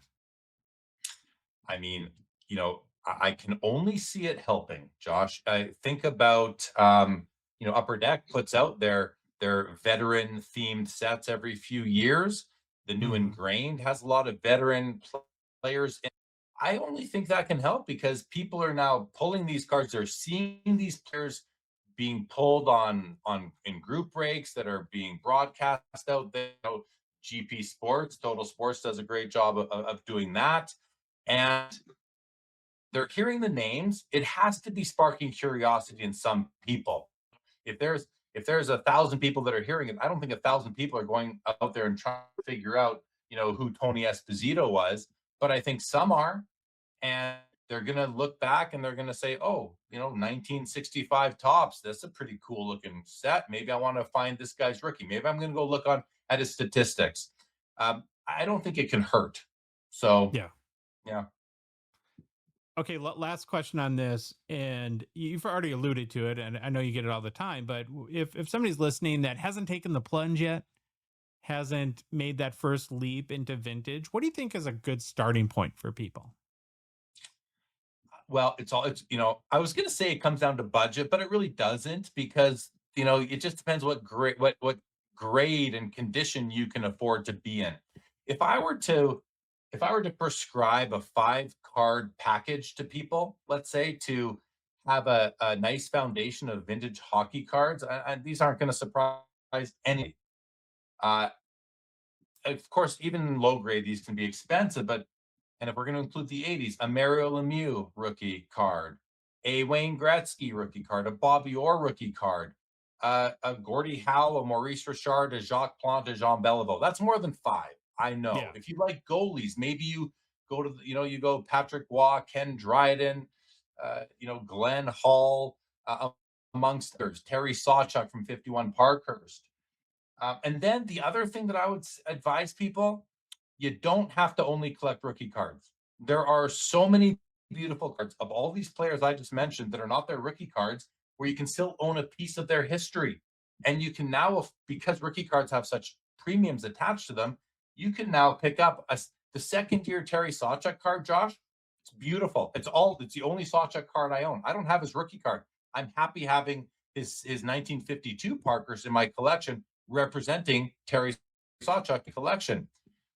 This is advice people don't give, but because we're so under this rookie card spell, which is fine. I love rookie cards too. This is not against rookie cards, but not everybody can afford a Gordie Howe, even in a PSA 1 holder or a KSA 1 holder. We're still talking hundreds, if not thousands of dollars. Maybe you pick up a 54 Tops or a 52 Parkhurst or a 53 Parkhurst is a beautiful card. There are other options. I think That's that's a my great point. I was doing my show research on Glenn Hall again today, it just made me think of that, and these were top of mind. I think his 1957 rookie, the top sales $18,000 all time, which is a lot of money, of course. You go a year later to a really cool, the 1958 top set is awesome. The high sale ever for a Glenn Hall is like $560. cheap. It's a Yeah. great option if you don't want to fork over, 5 to 10 grand for a decent Glenn Hall rookie card. And once you open yourself up to non-rookie cards from an aesthetic perspective, it's like you have so many options. It's in the world, back in the 50s, 60s, 70s, and 80s, the sets look so much different year to year. Nowadays, I mean, they look so similar. Mhm. Within like SP Authentic looks very similar year to year. Upper Deck Flagship looks similar year to year. Allure, I can't tell the difference year to year, Yeah. but I'm also not looking at them as much. I'm sure the people who are collecting these year over year and breaking them can tell just by looking. I've kind of lost track, but beautiful cards nowadays, and they don't need to change as much as they did. Plus, it's like Josh, think about it. Every year there is as many brands as there were sets over the 20 years in the 70s and 80s. So the brands have become design oriented versus having to be distinct from year to year. So but what I'm again back to the point, if you release yourself from the rookie card requirement for vintage players, you open yourself up to beautiful options. Oh, 100%. All right. Well, thank you. Great information. Hopefully, and anyone, if you have any comments or you want to chime in or have any other ideas for people that are looking to get into vintage, please comment on YouTube or our Instagram, wherever you see information about this show. I do want to transition. It's been obvious as a follower of Sports Cards Live and what you do. It's been a busy few months for you. You've had a lot going on. I do want to start with your show, Sports Cards Live. So, what do you plan for 2026? What are some of the big topics right now that you care about and are focused on? It's you know there's a lot of channels out there that report on the news, the headlines in the hobby, collectors acquiring Beckett, those sorts of things. We talk about those on Sports Cards Live, but I want to kind of bring back more collector talk, more stories about cards versus just the news items. Mm-hmm. So, uh, but we're going to continue to cover what is interesting and what is the current events. The format of the show has, it went through a big edition about 14 months ago, and where I went from one guest for a 2-hour conversation to multiple guests over a 3-hour live Yeah. stream. And it's really helped get the show out there more and increase the viewership. Mhm. So I'm really happy with that. I I think it'll evolve a little bit in 2026, but I'm not really focusing on evolving the show right now unless it happens organically, which I think it will. I've got regular guests that come on Mhm. every Saturday, and I bring on kind of like one wild card guest, maybe two most Saturdays. So that's really what's happening there. And then with the projects that we'll get into shortly here that I've been working on, integrating that into the show as well, I think will be a part of 2026 for me. Gotcha. Yeah, one of those is the hobby spectrum. Seeing that a lot on social media. It seems like a lot of people are gravitating towards that. So let's start with, well, what is the hobby spectrum and why did you want to create it? Let me start with the second question. I Here's why I want to create it. This will also explain a bit what it is. But on Sports Cards Live for the past really since it started in April 2020, when we get into these collector conversations, a lot of times we talk about, you got collectors over here and you got investors over here in the hobby, and we all fall somewhere along that collector investor spectrum. And I've been doing this like I just did, Yeah. putting my hand and explaining that for years now. one night after a Sports Cards Live episode, I go on my late night walks, which I really enjoy, and I'm listening to podcasts or music, and my mind just races. And I was thinking to myself on one of these walks about this collector investor spectrum. I thought, what if I could bring it out of that abstract and put it into a framework? What would that look like? I got home and I started thinking to myself, what would the questions be that I would ask somebody to figure out where they fell on this collector spectrum? And that was the kernel of it. That was the seed of the whole thing. What ended up happening was it just kept on expanding, which became eventually a 50 question diagnostic assessment rooted in psychology, behavior, mindset, motivation. It's based on 8 different psychological axes, and that all relate to collect and again, motivation, mindset, and behavior. And then it's like, okay, so now we got this survey, but now you have to be able to plop somebody on the spectrum. And so I developed a scoring system for these questions. And so now you get your final score. You take the assessment, you get a score, which is really, score implies like that either if you get the higher you get, the better, like in a typical game, more goals, more points is better, or in golf, the lower the better. That's not really the case. It's more of a placement, but we use the term score out of convince. But then it's like, okay, we have this 1 to 100. It's just an easy range to work with. How do we divide this up? So from there, we developed archetypes, 7 archetypes that fall within the spectrum, from the purist on the far left towards the 0 score to the tycoon on the far right towards the pure investor or profit motivated hobbyist or collector. And so a purist is like, I don't care about value. I'll never sell a card. These are my treasured pieces. And I do this purely for the love of collecting, where a tycoon on the other side of the spectrum would be someone who has 0 cards in their PC and buys and sells inventory as a way to produce an income. Is that a good way of putting it? That's the way of putting it. Now, it's really important to understand as you listen to this or you complete the spectrum assessment yourself, it's really important to understand that in building it, I and my advisory team understand that there's way more than 7 ways to approach the hobby, and many of us wear many hats, and we probably dip our toes into several of these archetypes. At least, but what it aims to do is identify your core archetype, and then you're going to have some non-core archetype tendencies that you play in. Like, I came out as a 38 precisionist. I think you ended up being a 39 precisionist. Just coincidentally, we're right close to each other on the spectrum.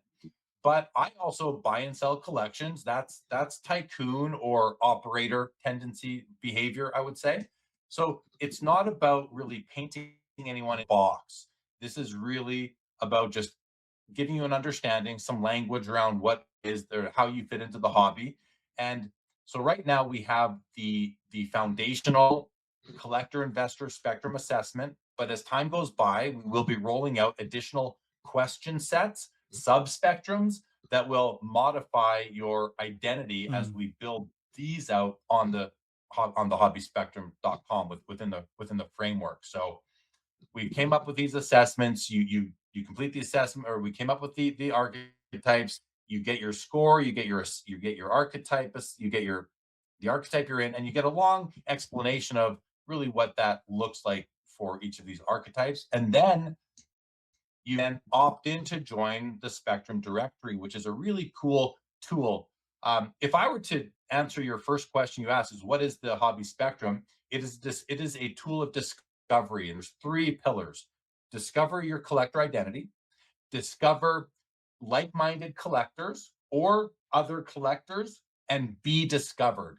And that last one is pretty key, because in the Spectrum directory, you can scroll through it and see everyone who opted in. You see their name or their account name, their score, their archetype, and then all their links they've attached and input in there. So you can add all of your social media links, your hobby platform links, and even wildcards. Like, for you, you would add hockeycardschecklist.com to it as well.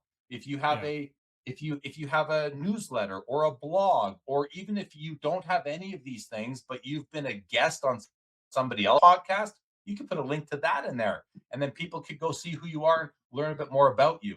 And I'm already hearing tales of people who are reaching out through the hobby spectrum, because Nice. you can sort it by archetype. You can click on the score on anybody. It'll filter just to people that have that same score. So lots of functionality. We're adding a lot more coming. Hopefully by February 1st, we're going to be adding the ability to put in the sports, the teams, and the players you collect. And that's going to be really cool.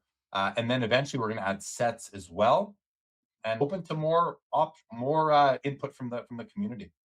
So is the end game with this a way to foster connections between people? Is that what your ultimate goal is?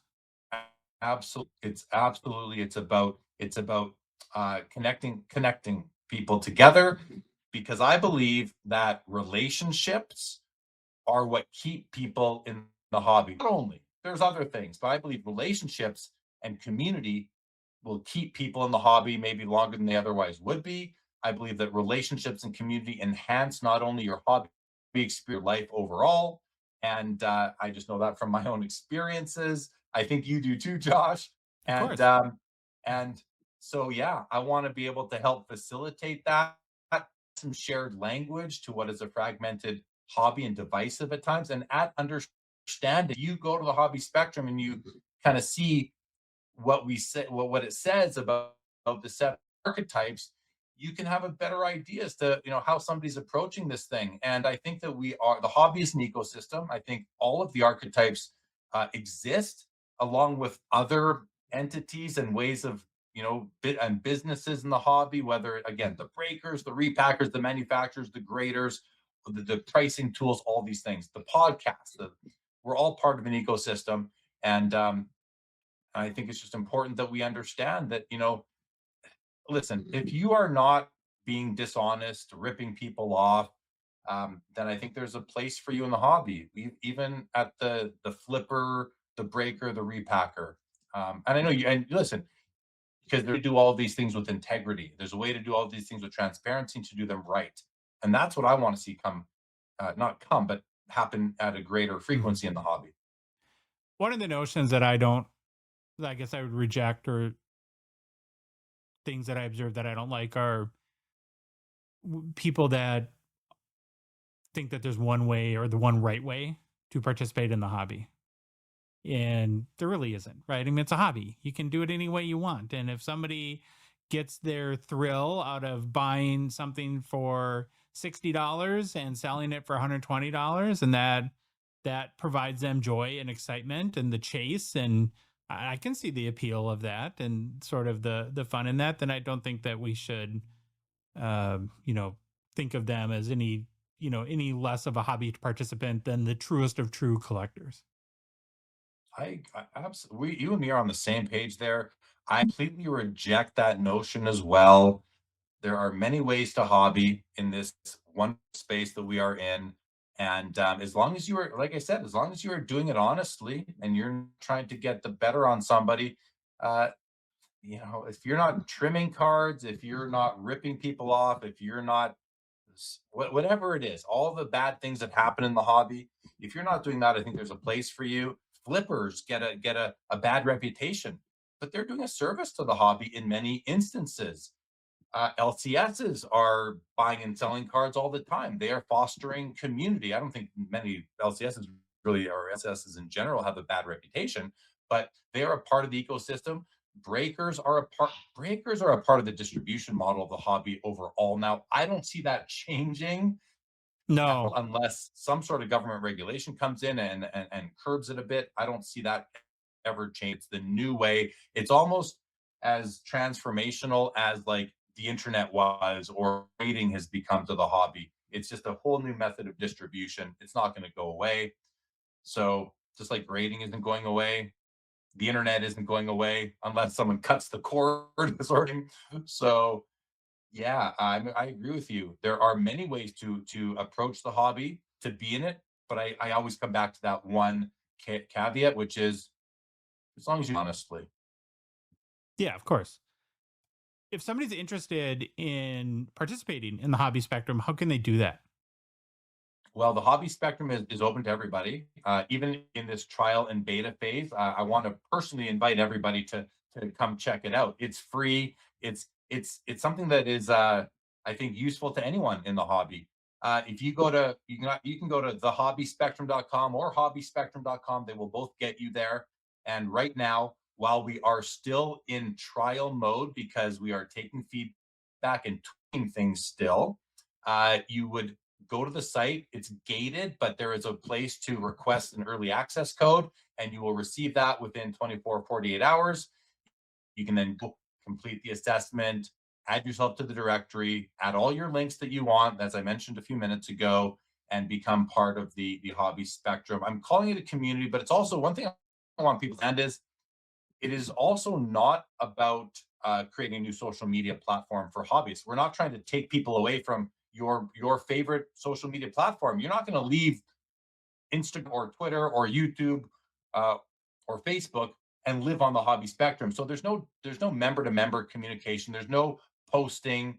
There's no feed, but it's about using the platforms you're already using in a more effective way. Use them to enhance your experience on Instagram or on YouTube, etc. Because it's about discovering other accounts and content creators and collectors that you want to discover.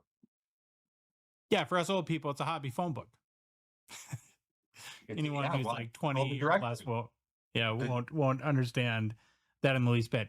You mentioned this a few minutes ago, but you have written a book and are publishing a book. What's that about, and when will we see it? So the book was actually a spin-off of the hobby spectrum. And what Okay. I mean is the hobby spectrum, as I said, is there's several spectrums. And as I was and it still am, but earlier on in developing the hobby spectrum concept, I kept on realizing that yes, we have the core spectrum, but there are all these modifications that can be layered on top. And as I was adding them, I started thinking about comp. And because of a show, an episode of Sports Cards Live when we were talking about comps, and when you think about comps themselves exist on a spectrum. You have very reliable comps, and you have very unreliable comps. And then Mhm. I thought, well, maybe this should become part of the spectrum platform as well. But then I realized, no, the hobby spectrum is about self-discovery, and it's not about external sales data. So I thought, no, comps is different. It's also something I'd like to put out there somehow. And that's when the idea to write a book came up. It kind of in concert with launching the hobby spec in April. Sorry, in August. And you, Josh, I tell the story of how it all came to be, and you have a small part in that because I remember running into you and Mark Hill from my card post at At the the National. National, Yeah, of course. and I said to you guys, I got this idea that I need to find a software developer, and I asked you both, like, who do you guys use for hockey checklists in my card post? And you told me. I thought, okay, interesting. Not exactly the direction I'm going to go, but thank you for letting me know. And then I ran into Tim Getch from ComC, who I asked him, I said, hey, Tim, do you want to build this? I didn't tell him what it was, but I said, I have an idea. I want you to build it for me. He wasn't going to because he's a busy guy. But he said he actually chased me down the next day and he said, hey, I was thinking of you asked, and I want to introduce you to the guys from Inferno Red Technologies who had a hand in building the C app, and they work with Upper Deck, and they work with eBay, and they work with DC Sports 87 and some other companies in the space and outside the space. So he did. And in August after the National, he sent out an email to the two of us. I'd met these guys at the Beckett Industry Summit in 2021 or 22, so they knew who I was. I knew who they were. We put it together, had a meeting. They accepted the project. I sent them all the documentation so they could get to building. This is back in August. Mhm. At which time I had the spectrum kind of off my plate for a couple months, except for meetings with them. And that's when I had already started the book. I actually had the first draft out to an editor, but then I realized that at that point it was 22,000 words, Josh. As my time opened up, I literally had 10 hours a day open up to me, and I just got cracking on the book. And it ends up being just under 90,000 words. It's 82 chapters, 7 appendices, and in addition to comps, Comps is like the supply side of the hobby. I look at it where Pops is comps is the demand side of the hobby, whereas Pops is the supply side. And by that I Yeah. mean Pops are the population reports, the print runs, that sort of thing. So the book, and when you think about Pops, you think about grading. So the book has become, it's Cops and Comps, and the subtitle is Truths, Insights, and Psychology Behind the Numbers That Drive the Sports Card Market. Hmm. So it's quite comprehensive. I it's I'm hoping to have it published. It, these things always take longer than you think. At first, I thought I'd have it done by the National. Then I thought I'd have it done by the Saskatoon show.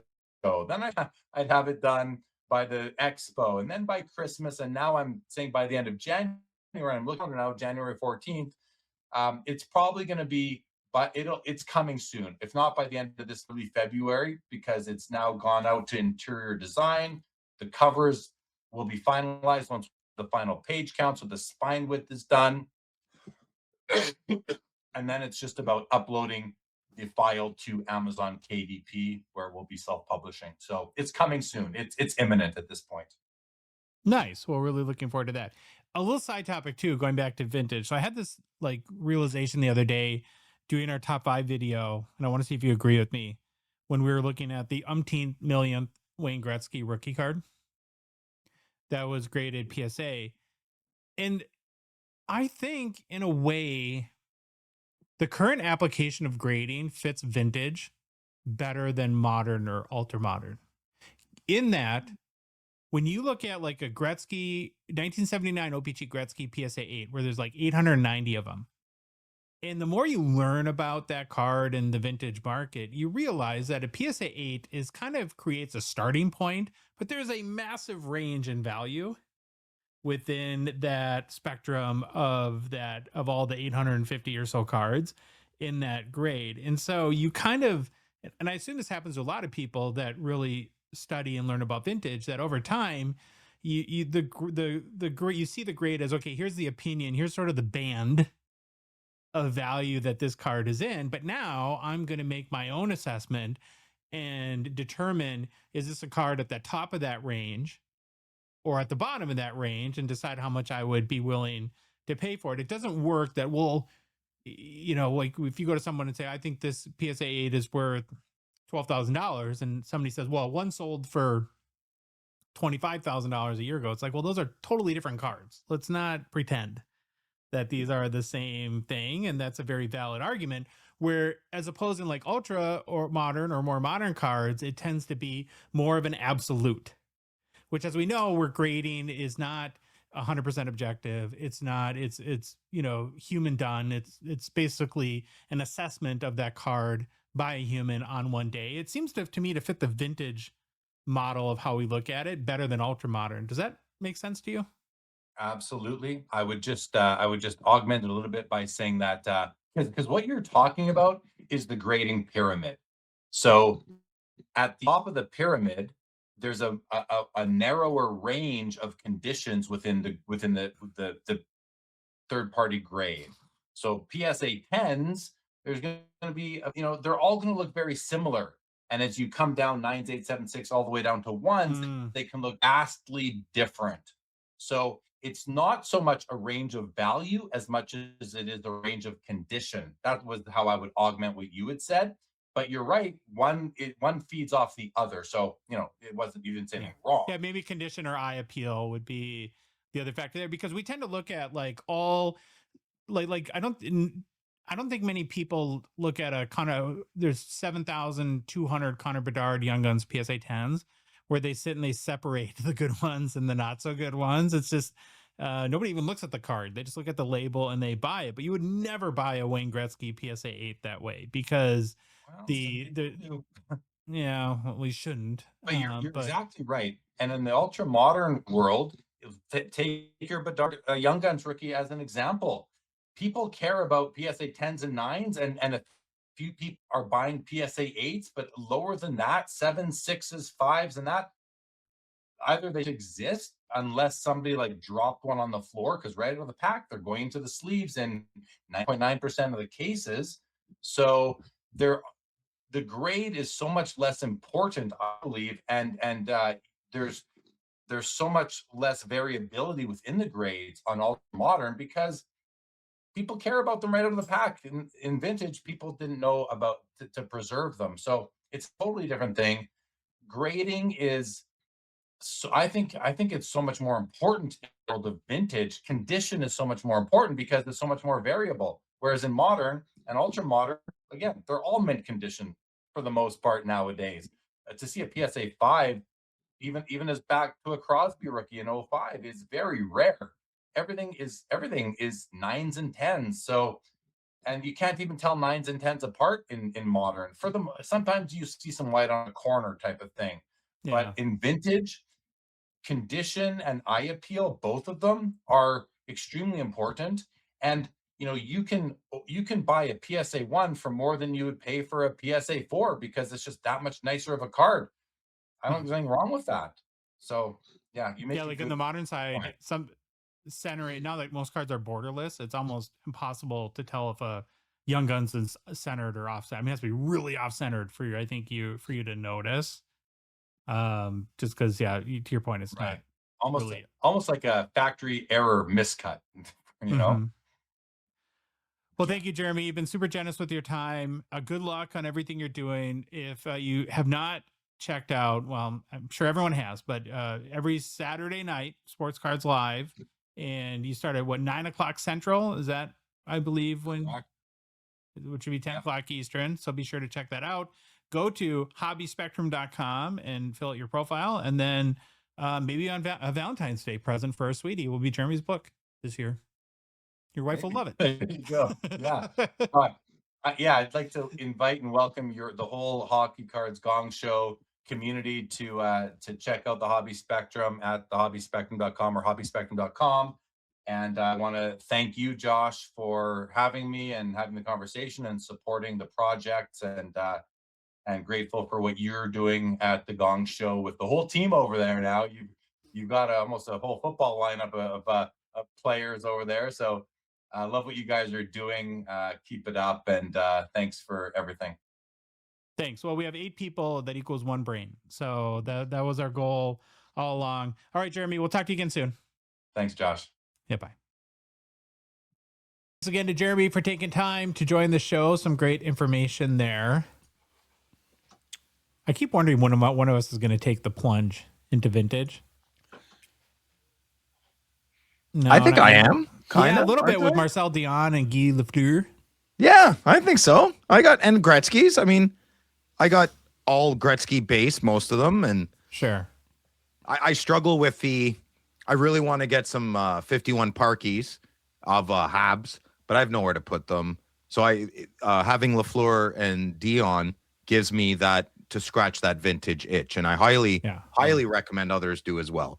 Because I've been stuck collecting Sens my whole life, and now I can collect old players, We both struck out on our 1910 Frank Patrick goal last year, but maybe this year one of us will get it.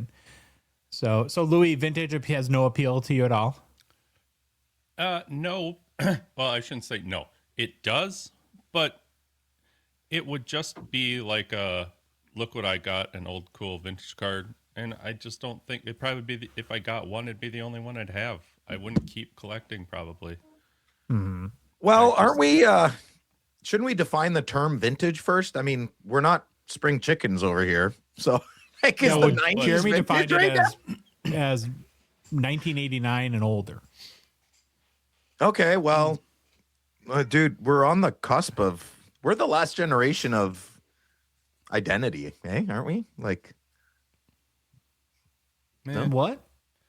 We're the last generation that can reference a difference when we were younger. Like we all remember when we didn't have cell phones and the internet. Fair, okay, yeah. And we also do. So I feel old sometimes, and us talking about vintage, like when my son looks at a '90s card, that's vintage to him. Mm-hmm. Yeah, it is, right? Like it's. Yeah, I don't know. I could probably find myself dabbling into stuff from the 80s. I have 80s cards, but nothing really before that, honestly. What if we invent a term, modern vintage? Maybe. like the 90s obviously aren't vintage cards, but they're maybe in a vintage era. Am I making any sense? I don't know. I understand the vintage definitions, and we went through those with Jeremy already. But honestly, like for myself, I've always sort of taken well, Louis will know this, maybe you won't, Phil, but sort of the classic car approach where, like in Minnesota, if your car is 20 years or older, you can get a special license plate that's cheaper, meaning with the understanding it's not a daily driver for you. And growing up, that was sort of a delineation for me for what's considered classic or vintage, anything 20 years or older. Okay. Yeah. I think we're vintage now. I think we're pretty retro. Yeah. Well, you have Bono glasses, so that's yeah. I feel great. I don't care what I look. You should have seen me on the driveway today. Trust me. No ladies are stopping at my house. Those are outdoor glasses too? No. I only wear them in I try not to wear them for the first little bit. Forget it. Yeah, I'll wear anytime I'm in this office. I wear them. Oh, good for you. New product releases brought to you by GP Sports Cards and Grant Hobby Shop, Total Sports Cards, who's the official breaking partner and hobby shop of this little gong show. 25-26 Allure is out, and if you're in Canada, you can pick up your boxes in person at Total Sports in Etobicoke, or Grant can ship them to you anywhere in Canada via totalsports.com. They're also always buying collections. I mean, Grant's got Instagram stories every day of some crazy monster card and collection he bought. So reach out on Instagram or email them at gpsportscards@gmail.com. Grant will also be breaking once again this Friday night, so be sure to pick up your spots at his site, gpsportcards.com. Links are in the show description because I mentioned a lot of them in a very short amount of time. Hey, I got something to say just because I'll forget if I don't say it now. I would on the vintage thing. Yeah, it's weird. I wouldn't mind vintage players, but like on a more modern card, like the Future Watch autos or something like a cup something. I just don't know if I'd go after the old vintage cards. Make sense? Is that so weird? Am I weird? Yeah. Still weird? Yeah. Weird's good. Yes, right. And yes. All right. I've just missed this, so I'm going to do it. That was another Baba Louie Hobby Hot Take. Been a while. Do you have any comments on Monday's show or? Why? So you can play the button again. Yeah. Oh, I like that. It's my favorite. Forgot Monday's show. Yeah, me too. Okay. Okay. We did talk on our last show with Upper Deck's Billy Cilio about his experiences at last week's CDD conference that we didn't get invited to, and wanted to pair that conversation, because we're butthurt little babies,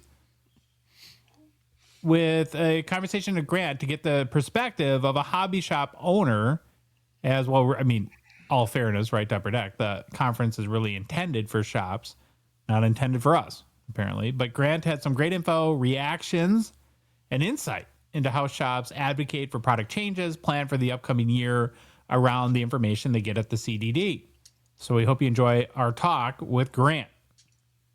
Well, we want to welcome back to the show Grant from GP Sports, who's a wounded soldier today. He woke up with the sniffles. How are you, Grant? You doing okay?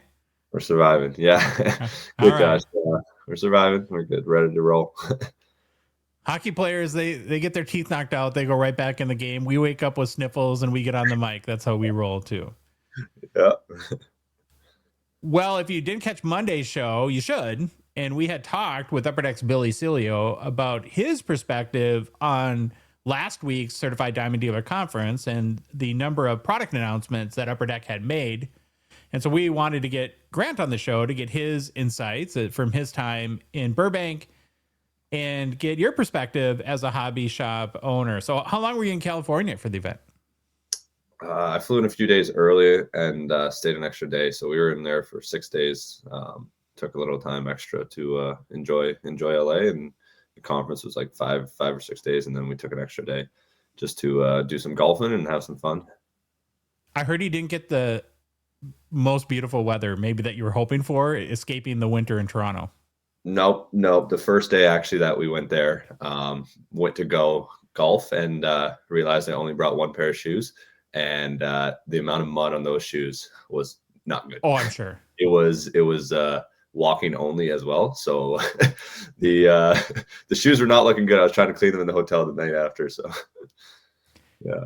Well, let's get right into it. So the big announcement, of course, from Upper Deck at the CDD conference is the Upper Deck, or the debut rookie jerseys that will first appear in 25-26 extended series. What was your initial reaction to hearing that news? Yeah, that was huge. I mean, awesome to see, something that I think has been long overdue, honestly. So finally to hear that news get dropped, I was shocked, honestly, the product that they dropped it in. Like, that was the thing that caught me off guard the most. I knew something of that sort was coming from Upper Deck. I mean, it was only a matter of time. But for it to be an extended where it's accessible for everyone is really, really cool to see. I think they nailed it on the hammer, nailed it on the head there, with putting it in a product like that where you can go into a shop for $150 Canadian and have a shot at one of these amazing Grail cards.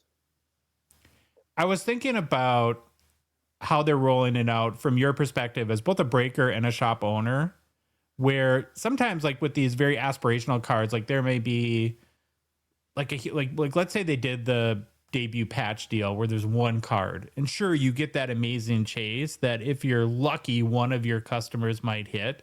But the fact, I think Billy said they'll have 9 different levels, all the way down from napkin patches to the 101 tag, or the equipment manager's tag that is featured on there. It should provide the opportunity for lots of people to get some piece of, like, let's say Matthew Schaefer's game used NHL debut jersey. Do you like that aspect of how they're doing this? Yeah, for sure. I mean, like, you don't have to have the 101 now. You can have a piece of just the jersey card, and I still think that's going to be like a very sought after card, especially if you're a fan of the player.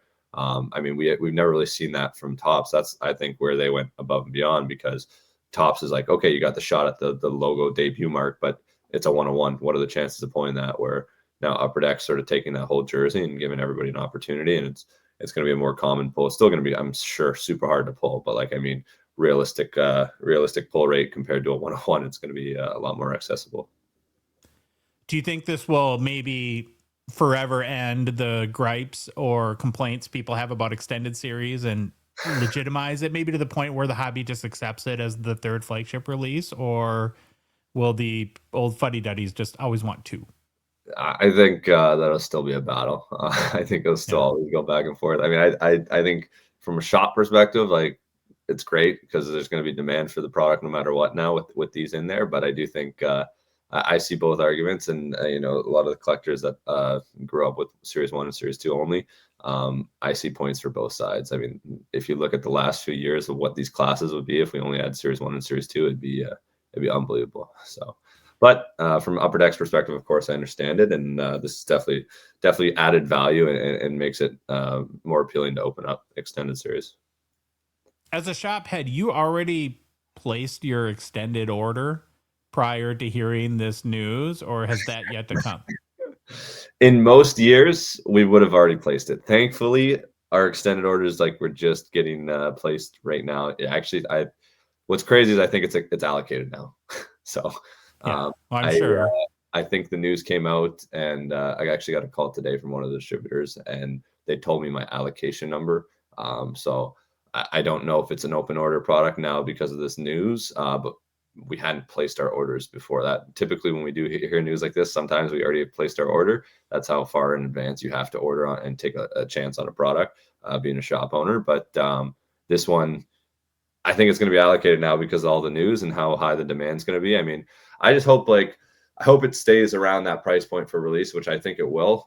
I know the hype of this is going to be super, super popular, but I really hope it doesn't shoot up just because of the chase of, like, the 101 cards and the rare out of 10s. Like, it's still going to be super, super hard to pull. So I hope it's still staying around the 150, 160 mark where people can always come into the store and grab a box, and it doesn't go up like Bedard year type effect for the debut patches.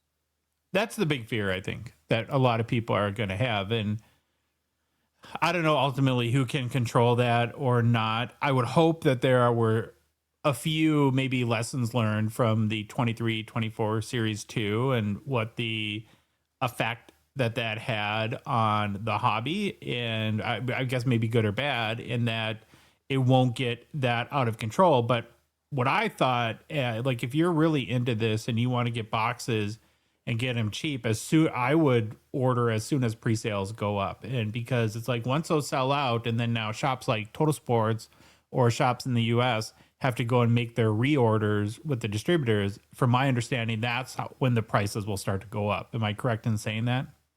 100%. So like what we get allocated. So when we got allocated, I was shocked because typically series 1, 2, and 3, unless it's like a Bedard year, like Bedard was allocated, the distributors won't allocate it just because there's so much of these products produced. So they'll take open orders and they'll create the product based on the orders that they receive from the companies. So it's almost like print to order. That's why like you see how much Bedard was produced versus Celebrini, or we've already seen that product go up so much because people reduced their orders heavily on Celebrini year, and of course Upper Deck adjusted their print run for that. So obviously Extended is going to be a high print run, but if it's allocated, I mean, we're playing that game, we're rolling the dice where it's like if you're allocating everyone already, I think they might want it to be a high demanded release because Extended the last two years hasn't been super popular, so maybe they're trying to change it up on that end. But it's important to get your pre-orders in because when we get allocation numbers, we'll put out waves. Obviously, if the market adjusts, that's where we're going to adjust the price to. But for the first couple of months of that product going up on pre-order, it's going to come out at 150, it's going to come out at 160, and then it's just sort of adjusted with the market from there. So the earlier the better on the consumer side, and that's the trade-off. You're going to have to probably order as soon as possible, which means that it'll be the longest wait for the product to come out, but you'll probably have a good chance of getting the best price there. Well, now you look at Extended though, with these cards and still the Young Guns acetates in them, and who knows, maybe there will be another surprise or two from Upper Deck. It's even though you're going to kind of have maybe like one or two held over Young Guns and pretty much table scraps for the other Young Guns, it does, I think, in my mind, make Extended a pretty legit product. What do you think? Yeah, honestly, like I think especially like if you look at like the Outburst Golds, for example, and like the first year that they've released, like these sort of like I see these debut patches, of course, staying and being a thing that goes 10, 15 years. So to have the inaugural set, every year we've seen that from O-Pee-Chee Platinum inaugural year, Outburst Gold 101s, like the sales are just on another level because it's the first year and the first edition. So I think this set Extended is going to be not to hype it up, but I think it's going to be one of like the crazier releases we've seen for a flagship in quite some time.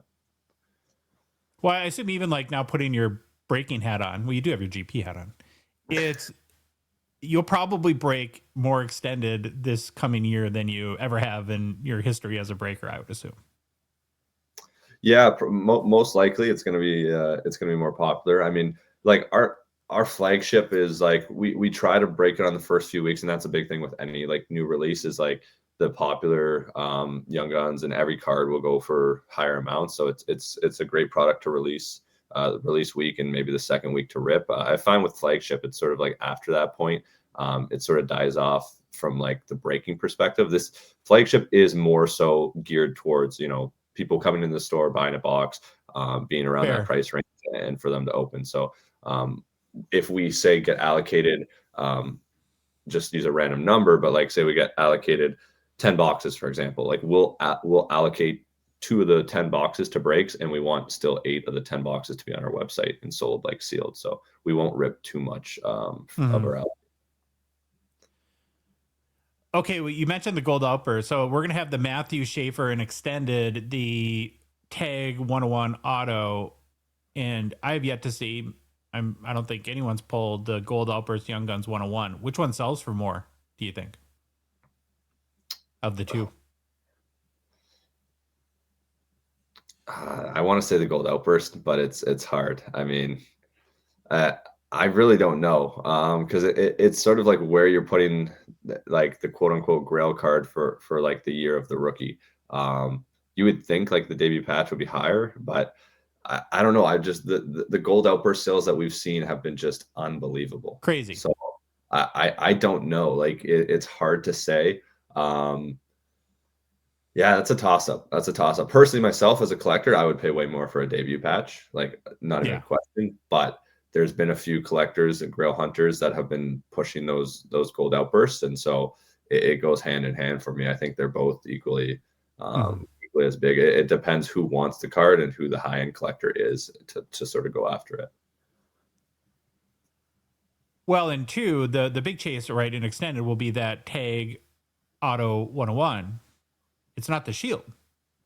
And there's been no formal announcement yet, but the odds are that the shield from the debut game used rookie jersey will end up either in Ultimate Collection or in the Cup, of course. What does that do to either of those products? Does this bring the hobby? Does it level it up in a certain regard? Or those products, does it level up? Yes, definitely. I think they have some big plans for that. And we're going to see a sort of a shift. That's something that I've been pushing for a few products where it's like, if you look at the collector landscape and the cards that everyone collects for hockey, there's two main products that have value and longevity long term, and that's Ultimate and Cup. So definitely has to be slotted in one of those two. And yeah, I think there's going to be some exciting news regarding around those debut shields coming soon. If the choice was only up to you, would you put it in Ultimate or the Cup? Ultimate for sure.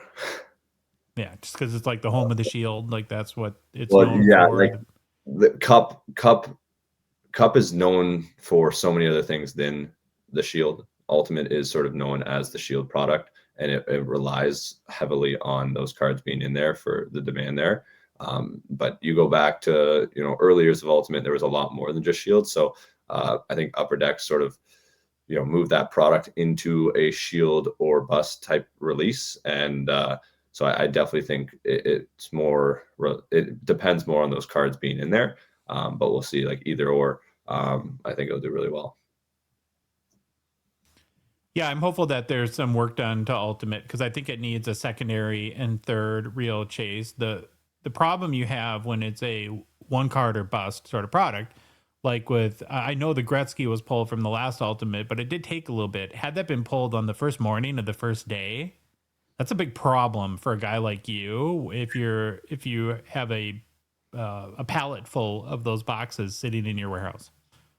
100%. And if you look, like I kept saying, because like in some of the meetings with Upper Deck this year, everything is all dandy and all great because I mean, if you look at Macklin Celebrini going crazy and Bedard the year before, I mean, we've had two phenomenal top rookies carry these products. So, but if you date back to 22, 23, 21, 22, you can see a lot of products that I'm left with on my shelf. I have a huge amount of stock with, and I'm sure other stores as well. It wasn't all roses and daisies. Like, and no one was like flying to come get all these Ultimate boxes. Like 21, 22 and 22, 23 Ultimate boxes went down significantly in value. Like you can get a 21, 22 Ultimate box for $200. Like, so in that is in comparison to now $350 for 24, 25. And that's totally based on the rookie crop Celebrini and then having something like that Gretzky shield in there.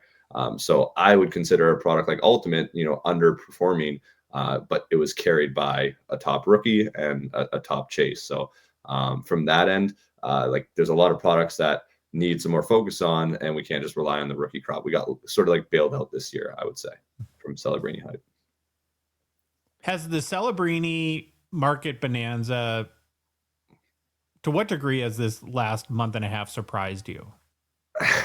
It's crazy. Like as a shop owner, because like I did the same thing with Bedard, and like I would take in like the amount that we buy, and especially collections and everything. Like I have to take everything, and it's not like okay, I can say no to anything.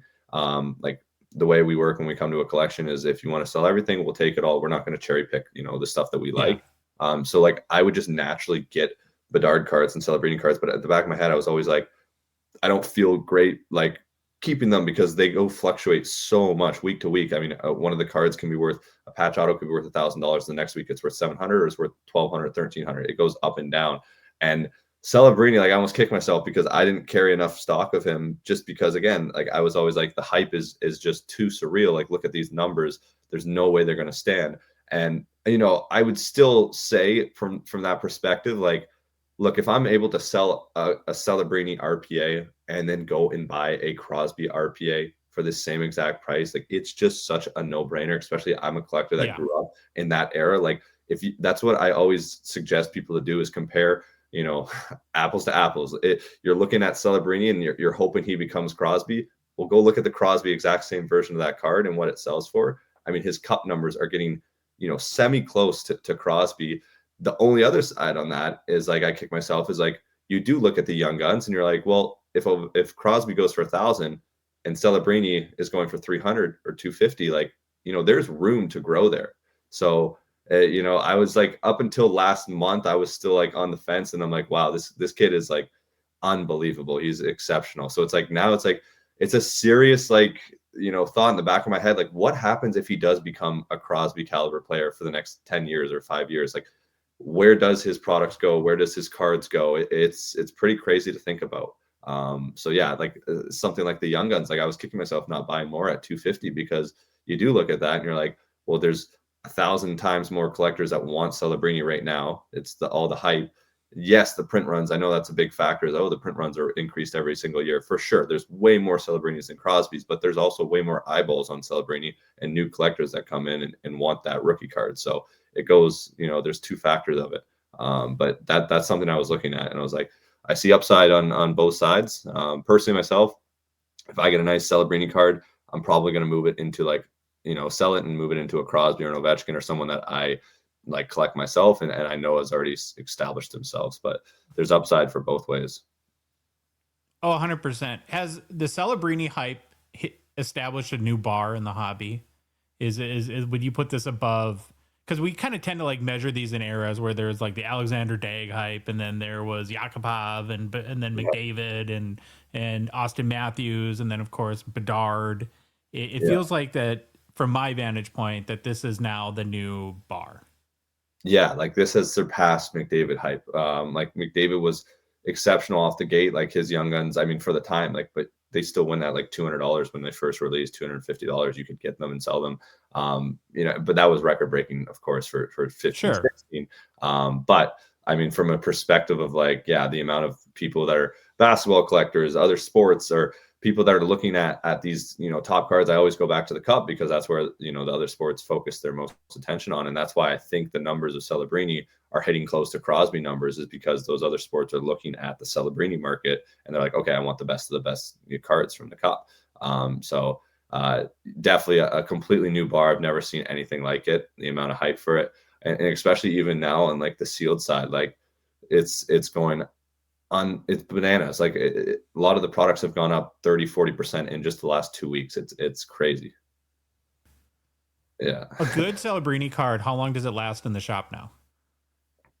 Like young guns are out the door every single day. It's like, yeah, like if we put it out, like we were putting them out like this week for 350 and they were just gone like same day. That's crazy. And like the wax side, like a lot of the wax has been you know, like just flying. Like SP Authentic is unbelievable right now. It's nonstop, like through the store. People are ordering it, and like I get it. Like I see it's there's both sides. I think it's a good hold, and I think it's a, you know, a good opening, because like SP Authentic, for example, you're opening up a $350 box. What does this Future Watch Auto go for? Like, you know, you could 10x, and typically in a case you're going to see a Lane Hudson, a Celebrini, or a Mitchkov. So you got a 1 in 3 chances. Mm-hmm. It makes sense. The Series 2 side as well, like that product was $140 literally 2 months ago. I had case orders at that, and I was like shipping them out, and now we have it at $350 in the store, which is high, but we have like none left, and it's still moving at that. Crazy. Oh, it's crazy. Yeah. Okay, but back to the CDD and some of the other announcements. What did you think of Tableau? I'm excited for Tableau. Like very, very excited. Interesting name. Yeah, that Upper Deck's notorious for that.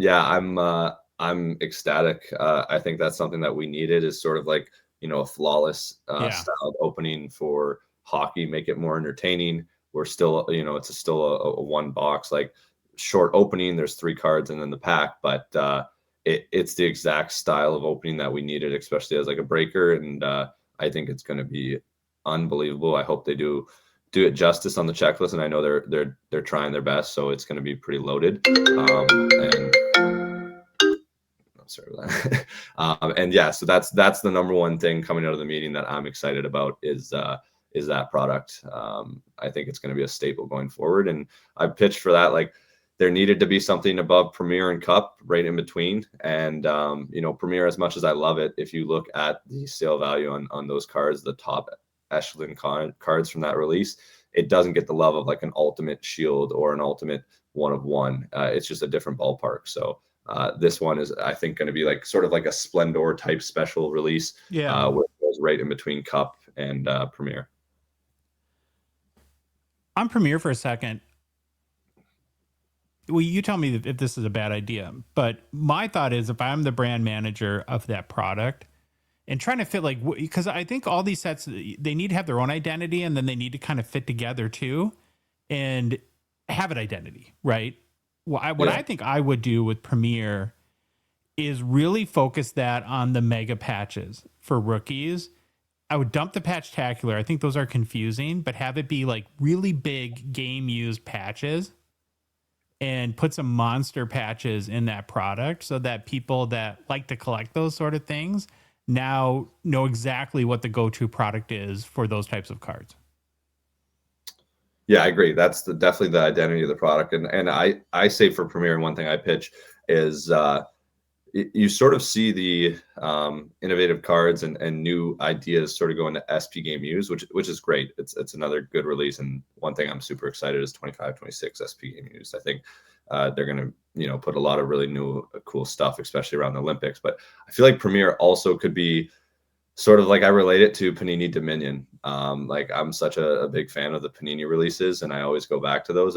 They created some very, very cool cards. And one thing I wanted so badly, and I got confirmation this Upper Deck conference, that UD Black is not coming back as many times as I say it and as many times as I pitch it, unfortunately. But UD Black had a lot of cool cards and concepts that you could put into Premier. I'm talking like, those full lace cards from Dominion from Panini Prime, like the full actual lace, not just like a tiny little piece, what they've been using. It's a cool concept, but adding a 1 of 1, which is the full lace, booklets. Like I said that, like, we haven't had booklets in a very long time, and I know it's an unpopular opinion, but it's cool, especially for new collectors when they open something up. It's a multi-way booklet signature or multi-way patches.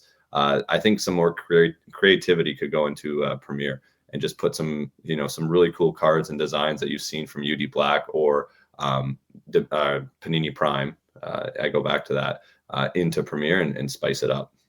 Mm-hmm. Okay, so you mentioned that you're a big fan of UD Black. Another announcement is that Splendor is coming back as a standalone set. So in your mind, would you have, if the world was up to you, would you have chosen Black over Splendor, or do you like the fact that Splendor will be a standalone once again? No, I like Splendor. I think that's something that's also needed. Like a product that comes out once every 5 years, or it's not every single year, it doesn't flood the market with those cards. Like, I think that's super essential. And a 1-pack opening, that same thing for the breaker side of hockey. I go back to, there's a lot of product from 21-22 and 22-23. There's a lot of products that shops get stuck with, and it's very hard. So a release like this is going to be a great one for shops and breakers, and it's definitely a more attractive product to take in. And it's important to have these. So once every 5 years, I see like that's a great release to come out. I'd rather UD Black come back every single year and be there, but no, I'll never knock Splendor, especially like when I'm trying to do like an opening, like if we get like an athlete or something, like that is a perfect product to open up. You don't have that for hockey right now, aside unless you want to drop $2,000 on the cup, but like to have like a product around $750 that you have guaranteed a nice autograph or a nice name in a 1-pack product. All the other Splendor is completely dried up, so you can't get it anymore. So that's a good one. Okay, staying on Splendor for a second, and also maybe lumping in SB Game Used. It sounds like those two products will have some Four Nations jerseys in them. How do you think those will go over? Do you think people will really gobble those cards up? 100%. I think it's going to be next level. Like, that's the most excited release for me this year. obviously Tableau and those things like when they come out, but for like current, like coming out in the next month and a half, I think SP Game Used is going to be on a whole nother level. When you talk Four Nations, how crazy that was. You had eyeballs way outside of the hockey collector community and the hockey fan base. Everyone was watching it. So you're going to reach a completely different audience with that release, and to get pieces of those game used materials from the big event. It's going to be awesome. My thing on game used has always been make every card game used, since it's in the name, but we won't. Yeah, we won't go on that. We won't go there. So we'll see. I've got an open mind. So I'm excited to see it as well. You must have been pleased that they're efforting to restructure ice too.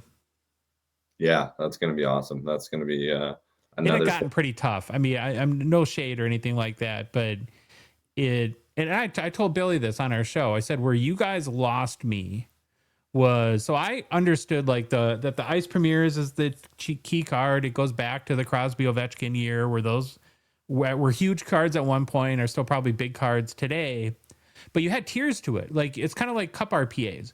You knew that the 99s are the biggest players, and then it went up from there. When they went up to like $9.99, but then for every level, all like 6 levels had a green parallel out of 99. Yeah. It's like if they had the cup RPAs out of 99 and 249, and then on the 249s did a 99 parallel. At some point you just confuse everybody. You're like, what's the good card here? Who are the best players? And honestly, it's like, from my perspective, the best part of ice the last few years has been the exquisite tribute patch autos. Yeah. Which is not ice.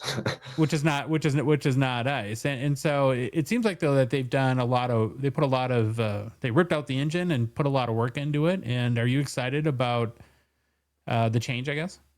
Yeah, for sure. That's like being, an older collector. Those ice rookies were at the top of my bucket list. They would be a top 5 true rookie. And then they just continued to slide because of, how bad the product went from year to year. I mean, even McDavid year was so hyped up. It was one of the top chases for that year.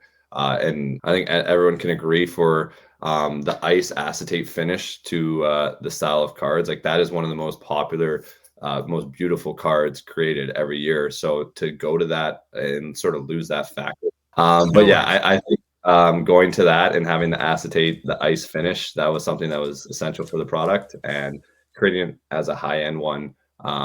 It's going to be a good change. It's going to go back up the ladder, and I think the demand for those true iconic cards from ice will come back for the collector base. Okay, now I'm not sure if you still have giant PTSD from EX 2000, but what are your feelings on Fleer Flare coming out? I'm kind of excited, but I'm a Fleer guy. Do you have trepidation? Okay.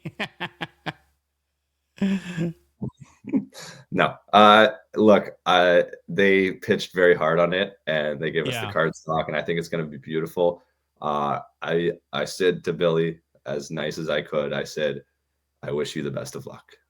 I think it's a niche thing. Like there's some Fleer people like me that are really into it, but it's not probably representative of the hobby at large. Yeah, for sure. And I mean, if they do it correctly, it's going to be awesome. Like, there's no doubt about it. Just like EX, like, I can confidently say, like, EX was approved. All the orders that people tried for EX was approved, and I was one of the top supporters of the product. Most definitely. I thought it was going to be out of this world. I put all my eggs in that basket, and I died on my sword. So from that end, like, from having a release like that, where, like, we're talking, like, I have 90% of my orders still, and, like, I just won't take that risk as a shop owner until I'm proven wrong. And so I wish the product the best of luck, and I hope it crushes. But anything in that realm of, similar to EX and sort of like the first year and taking that jump, like, I just lost a lot of, like, I don't know, trust or like faith in that. Those. No, I mean, it's natural, right? It's like you made a bet, and bets sometimes work out and sometimes they don't. And so at this point, your choice is, well, what am I more comfortable doing? taking another big bet and experiencing another loss, or do I just want to maybe sit this one out a little bit and observe from afar? And if other people win big, well, good on them. I just don't feel like my risk tolerance is there for this product, and maybe it'll change down the road. 100%. And I'm the same, like, so I speak on that realm. I say the same thing. Like all these specialty releases, I just have so much confidence in sort of how they're built and expect, high expectations. Same thing with Ingrain. Like I went on an absolute limb on that one and went all out as much as I could. And I was sort of underwhelmed with it. I think most people were. So like the more and more that happens, it's just like, okay, I want to sit back. I want to see how, they perform and maybe dive into it the second year, sort of make it establish itself first. Yeah, there's always first adopters, like early adopters, that when a new iPhone comes out, there's people that are in line the first day at the Apple store. Yeah. And then there's people that want to wait a month or two to see if there's like any big software or hardware issues that need to be sorted out. So that's just and as a shop owner, those are decisions you probably have to make every month on certain products. For sure. Yeah.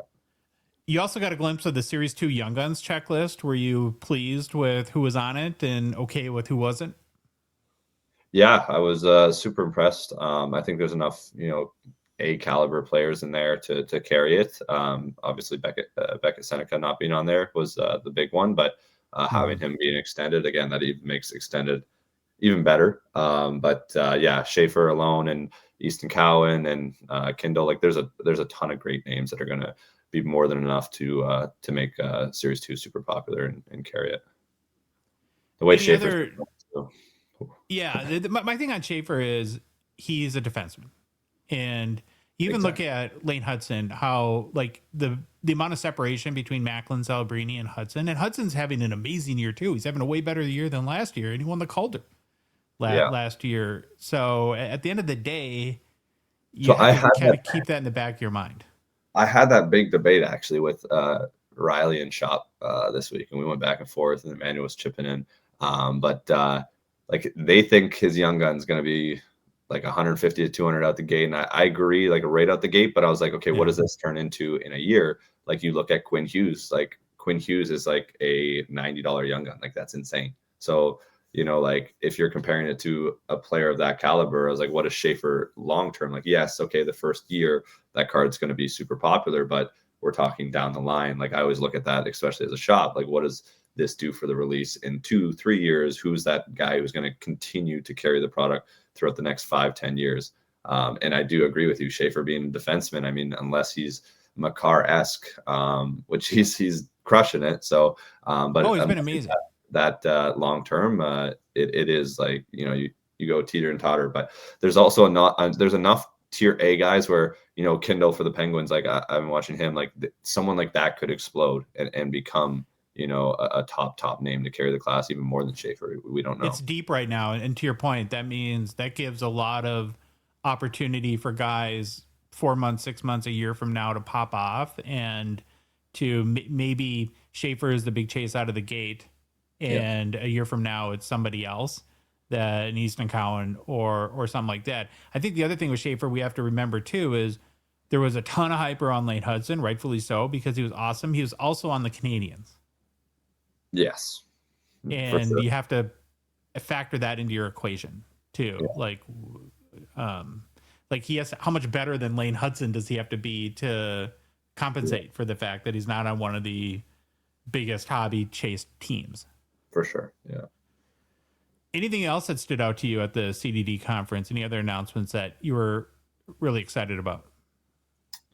The thing is, I don't know how much I can speak on it. So that's why I don't know fully. But I would say the change and the willingness from Upper Deck to listen to our hobby's feedback is reassuring. It's very good. A lot of the changes that people strive for and suggest when we make videos, like I always try to do a product ranking video each year, and people in the comments are saying their opinions and what they think could change. Like I will say, like Upper Deck listens to a lot of feedback that they get, and they have made adjustments.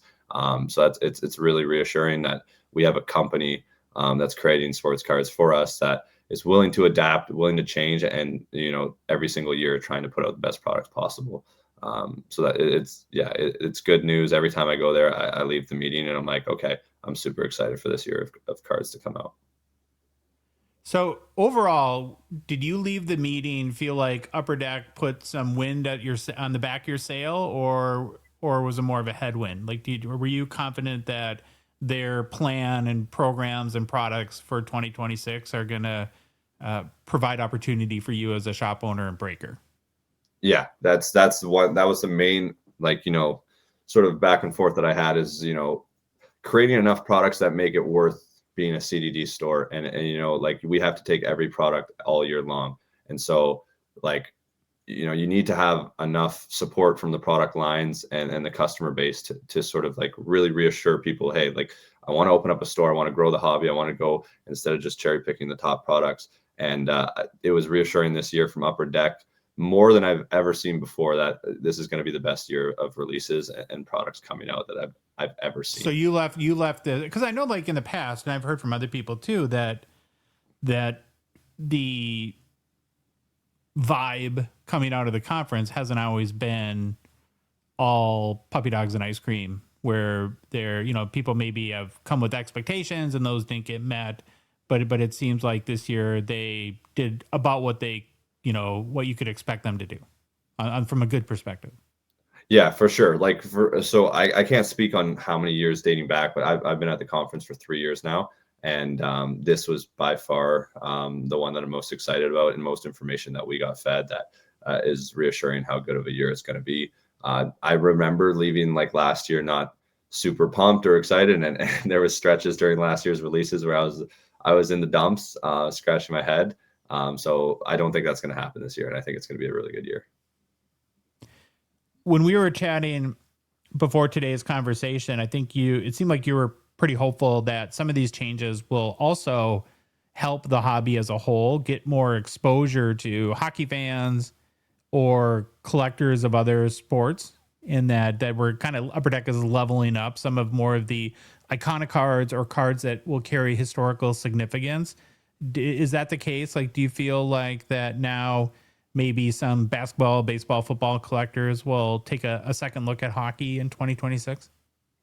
Yeah, definitely. I think 2025, the whole hobby, had that shift of the high end collectors and that side. But I think the shift's going to be even more focused on hockey this coming year. We're going to have the Olympics. We're going to have more eyeballs than ever. I think this is going to be hockey's year. Just from the landscape of products that are coming out as well, getting Tableau where people from other sports, football and basketball, are going to resonate with a flawless style opening. We've never had that in hockey history. We're going to have some nice higher end sets, and it's going to be a great year, I think, for hockey. And one thing I always say, you get a few big influencers. I've been noticing King of Cards. He's made a few posts on some big hockey cards, and he's actually a hockey collector. It's awesome because he likes the Islanders. So he goes to the Islander games, and now having Schaefer, this year of rookie cards, someone with that big of a size following, it takes a few posts or a few card videos to inspire and make a whole bunch new collectors want to go after some cards and chase. And I think there's going to be a new fan base for hockey as a whole in 2026, especially with the Olympics. And I think it's going to be a great year for hockey. Oh, 100%. Now onto your business. What's going on at the shop or on the breaking side that you're kind of excited about that you guys have coming up? I'm excited for the new releases coming out. I mean, we're finishing up the year of 24-25 products. So we're sort of going into the new year of releases. This is where we're going to have a bunch of stuff on the website getting posted for pre-orders, because we're going through, the first wave of products for 25-26. So that's something we're going to be focusing on this new year is Total Sports website, pre-orders, shipping out those boxes and focusing a little bit more time and attention on that. And then, of course, the breaks we're going to be doing every Wednesday and Friday, and nothing will change on that. And, always going big for Friday night breaks and continuing to try to pull some awesome cards week to week.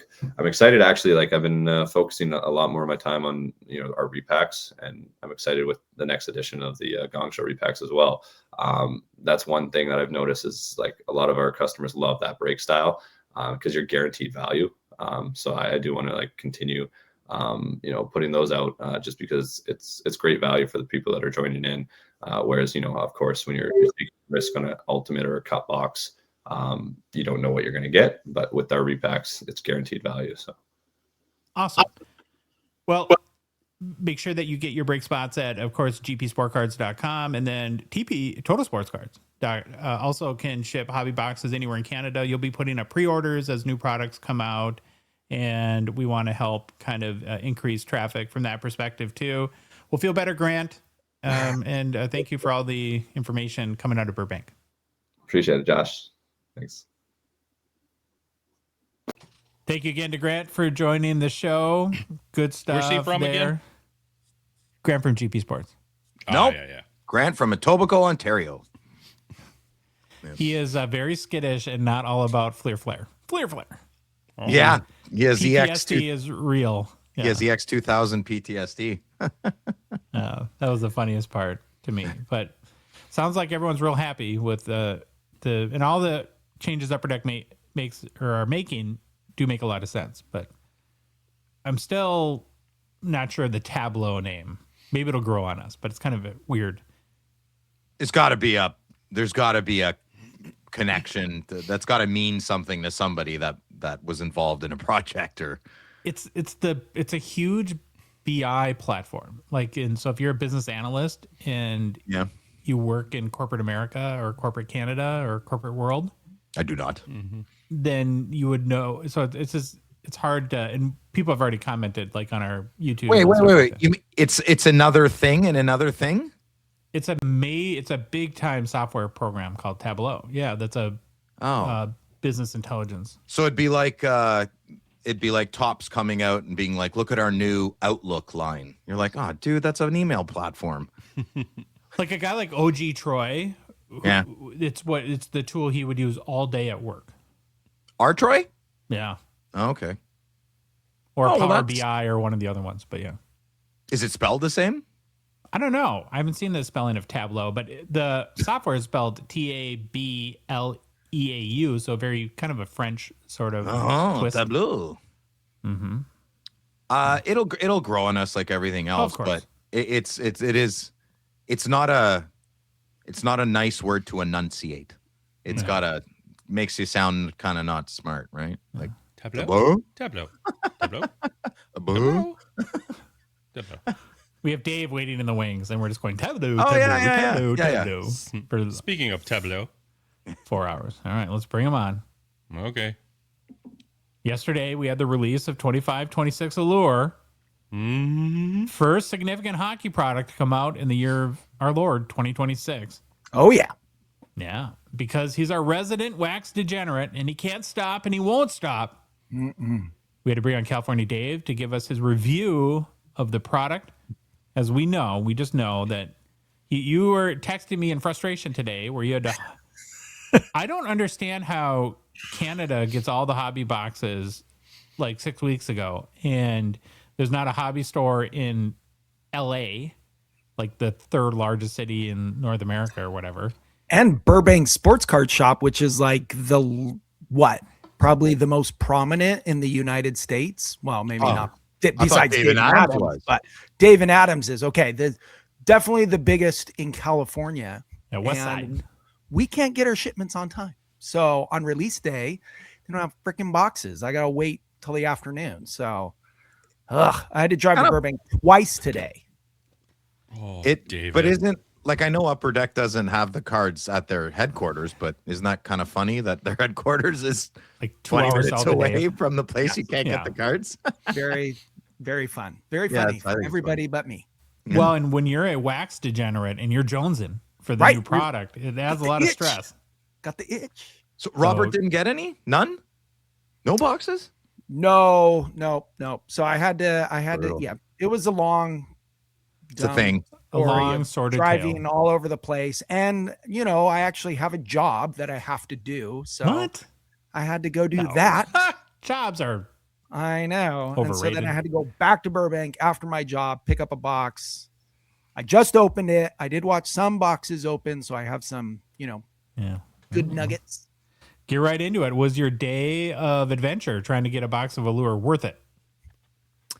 Yes, sure. Ooh. I mean, I got a box, so you're frustrated with the day, but then at the end of the day, when you have the box and you're able to open it, then everything seems to be better in life. So, does that answer your question?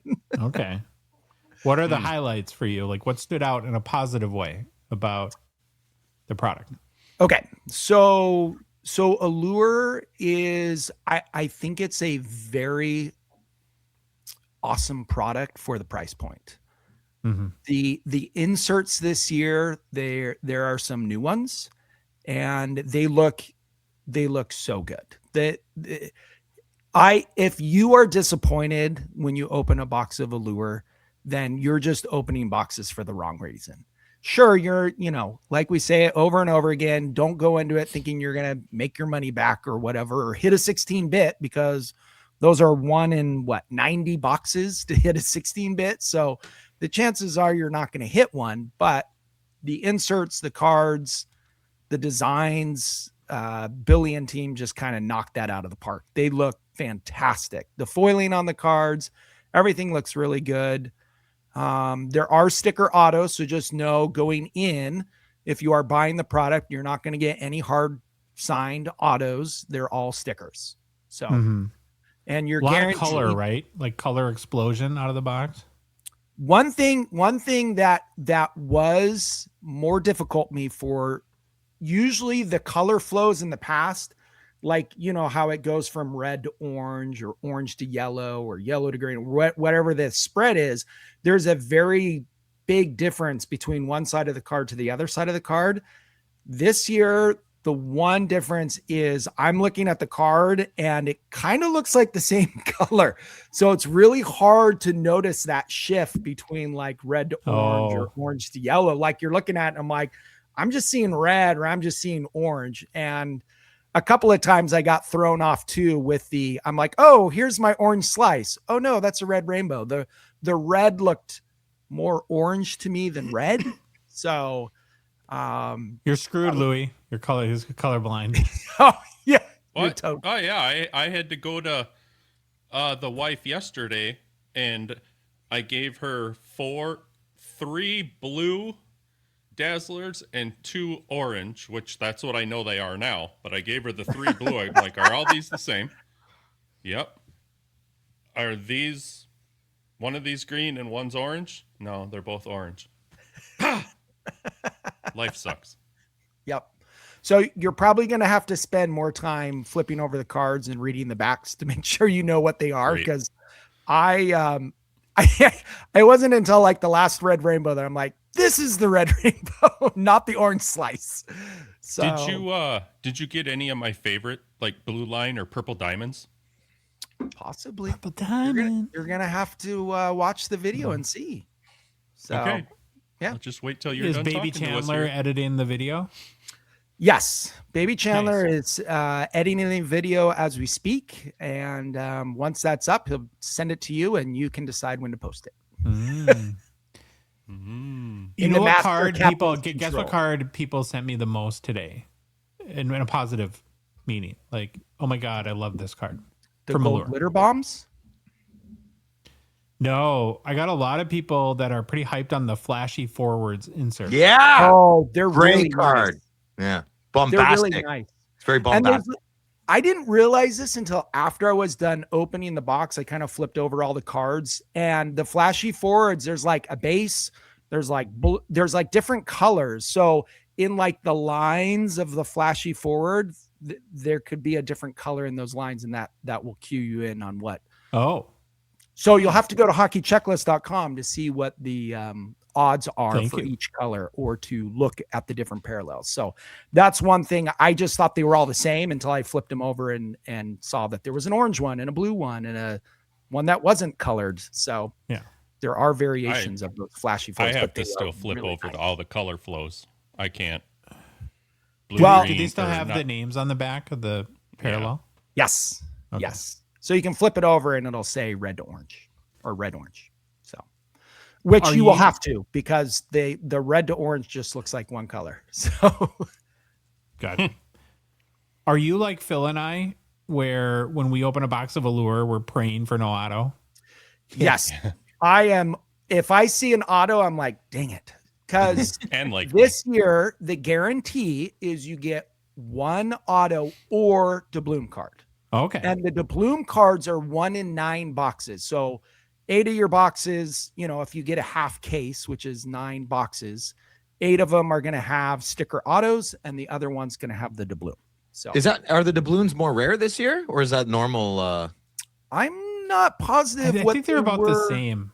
Yeah, maybe the same. So they're 1 in 72 packs or 1 in 9 boxes.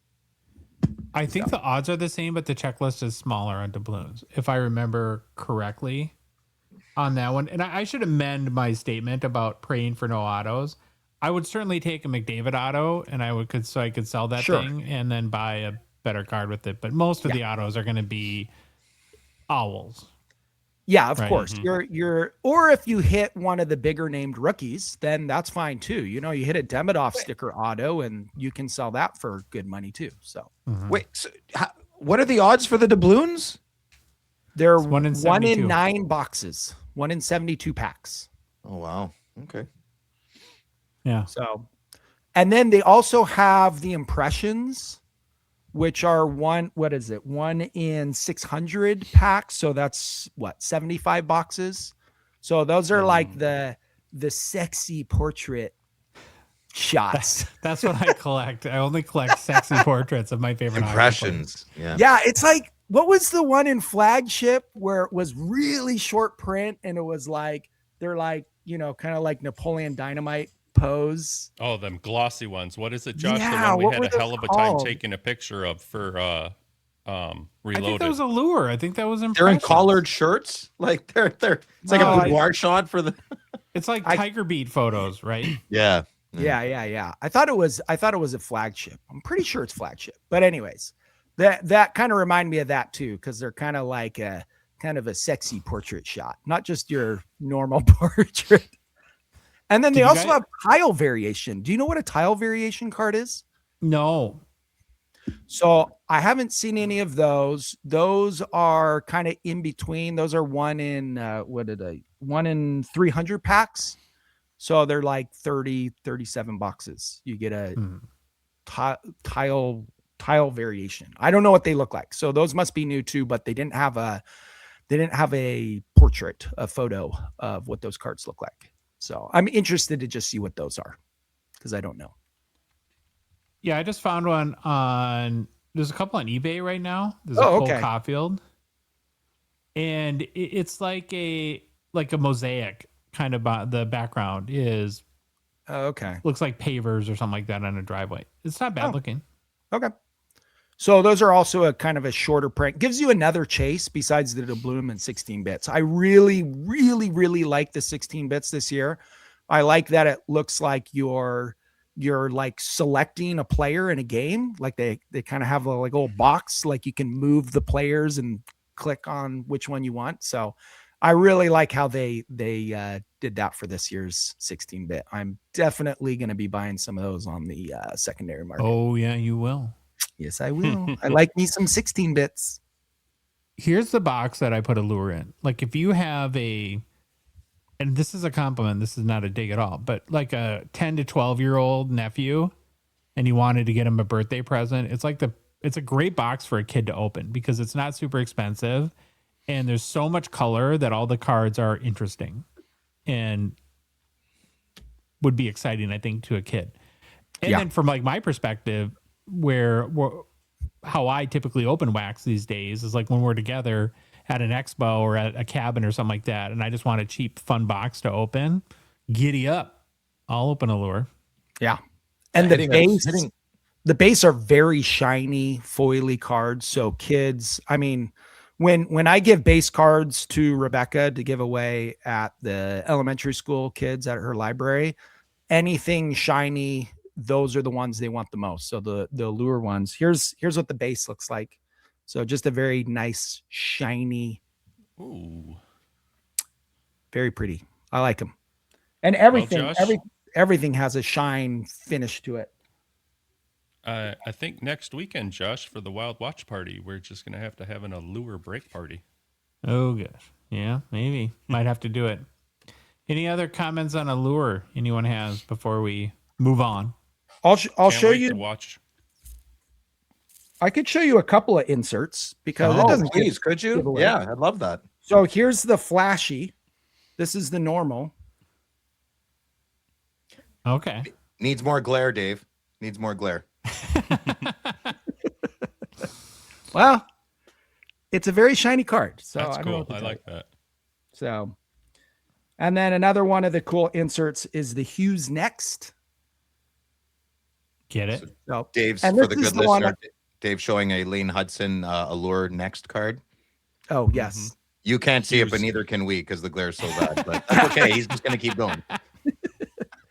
Never mind, Phil. No, keep going. It's hilarious. I like it. No, I'm not showing you any more of my cards. No. Will you show I like me? it. You can't give away the cards before you show the video. Those are basic All insert right, cards. Drive It's all fine. over California and buy another box. Phil wins. Right. Don't tell him that. He will. Mm-hmm. Did you buy one box or how many cases? I bought one box for now. Liar. Throne of lies David is on. Do you see yourself opening more Allure in the future, or are you one and Yes. done? Okay. Yeah, no, I'll open more of this. It's for the price point, and I'm going to guess in the next couple of months that the product price will go down a little bit. I mean, it's not terrible. $130 US, 160 Canadian. That's good price. So man. That's good. it's a great price, but I really think it'll drop to like 110 or, Sure. Spring Expo will probably be picking it up at 130 Canadian or 120 Canadian. So when I'm at the Spring Expo, I'll grab a couple of boxes. It's a fun little rip, and the cards look amazing. You can't go wrong. Matthew Schaefer's in it too, man. That's exciting. Matthew Schaefer's in it. You got Demidov in it, Snuggerud, Leonard. You got Jimmy a lot Snuggs. a lot of big names. No Celebrini rookie, so the boxes won't skyrocket out of control. So, but yeah, some good chases. I'm excited for it. Thanks, David. Appreciate your report. You are a wax degenerate and wax journalist. Wax journalist. Personal pickups. Philip. Yeah. Let's go. Sorry, I just probably blew out a few eardrums there. Personal pickups. Yeah, I had a good picked some of my favorites here. So riding on Josh's excitement for the O-Pee-Chee Black Rainbow. So I thought I'd throw my favorite year up. And it's 2015-16 O-Pee-Chee Marcel Dion. Just got that in the mail this week. It is numbered out of 100. I didn't show the back, but it's a great card. They're not spendy. If you collect a player, you can collect this whole set for a reasonable. Like what a hunt that would be. Find a year you love of the Black Rainbows. There's a lot of them, a couple of decades, and finish the set. There's only 100. Yeah, it'd be good. So that's one of my pickups. Next one. Yeah, my beautiful 2005. I got this sent to Dave's house. He muled it across the border for me. Keep it in a screw down. It's in a screw down. Yeah, I haven't organized my cards yet, so everything's in a big pile. And I'm sure, as Dave has told everybody, they're on ledges in my house. Shocking. Yeah, so I have multiple stacks in my home that all need to be organized. But I grabbed this one to show my friends and share how much I love this card. And it's very chunky. And yeah, it's a great card. I love the loose piece of thread. Ugh. I'm impartial. It doesn't bother me, and I don't like it. I don't really like care. it. I think it makes it look more used. Yeah, Josh doesn't like it because it reminds him of Shark Week, and once a month he gets really upset and he doesn't like the string. So, anyways, yeah, but I love when you make fun of me for making childish, stupid jokes over and over again. So can you stick a pin in that one and just remember that you're as big of an infant as I am next time I do it, please?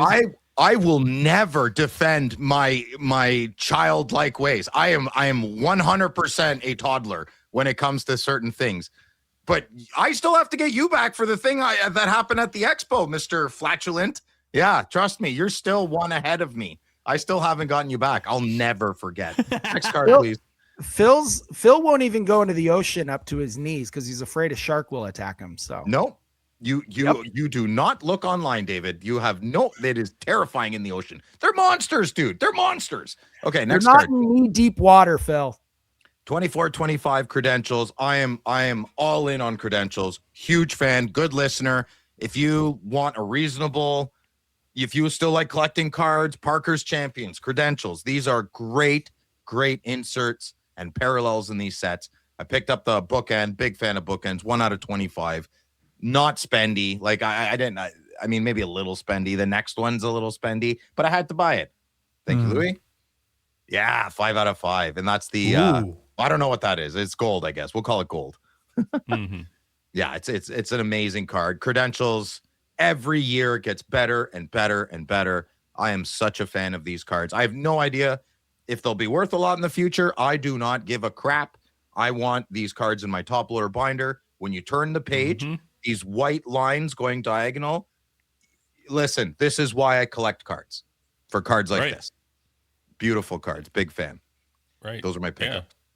Yeah. And mine, Thank you, Louis. speaking of not caring about prices, I was so excited when I saw this in hand. I got a 94-95 Flair Ultra all rookie clear cut Brodeur rookie. Oh, this card is so badass. Very nice. I love it. I was so excited when I got it. More excited when I opened it up because I hadn't seen any of these in hand before. And I've never seen this card. Such a beaut, Clark. Such a beauty, Clark. Phil, so you'd be excited.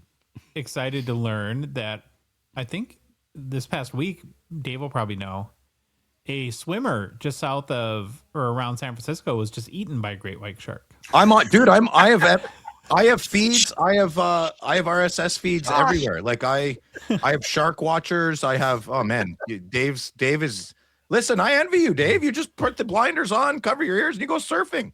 That's fine. I'm gonna stay alive on the land. Where's Jan?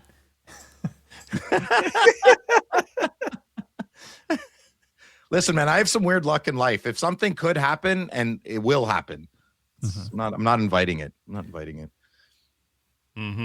But anyways, that's mine. And then Josh went. Yeah, this is one I've been waiting for. Boom. For a while. It's been an authenticity guarantee for a long, long time. Did they guarantee its authenticity? They did. Yeah. This card is real. Send it. It's a 2012 Fleer Retro. Alexander Ovechkin red PMG out of 100.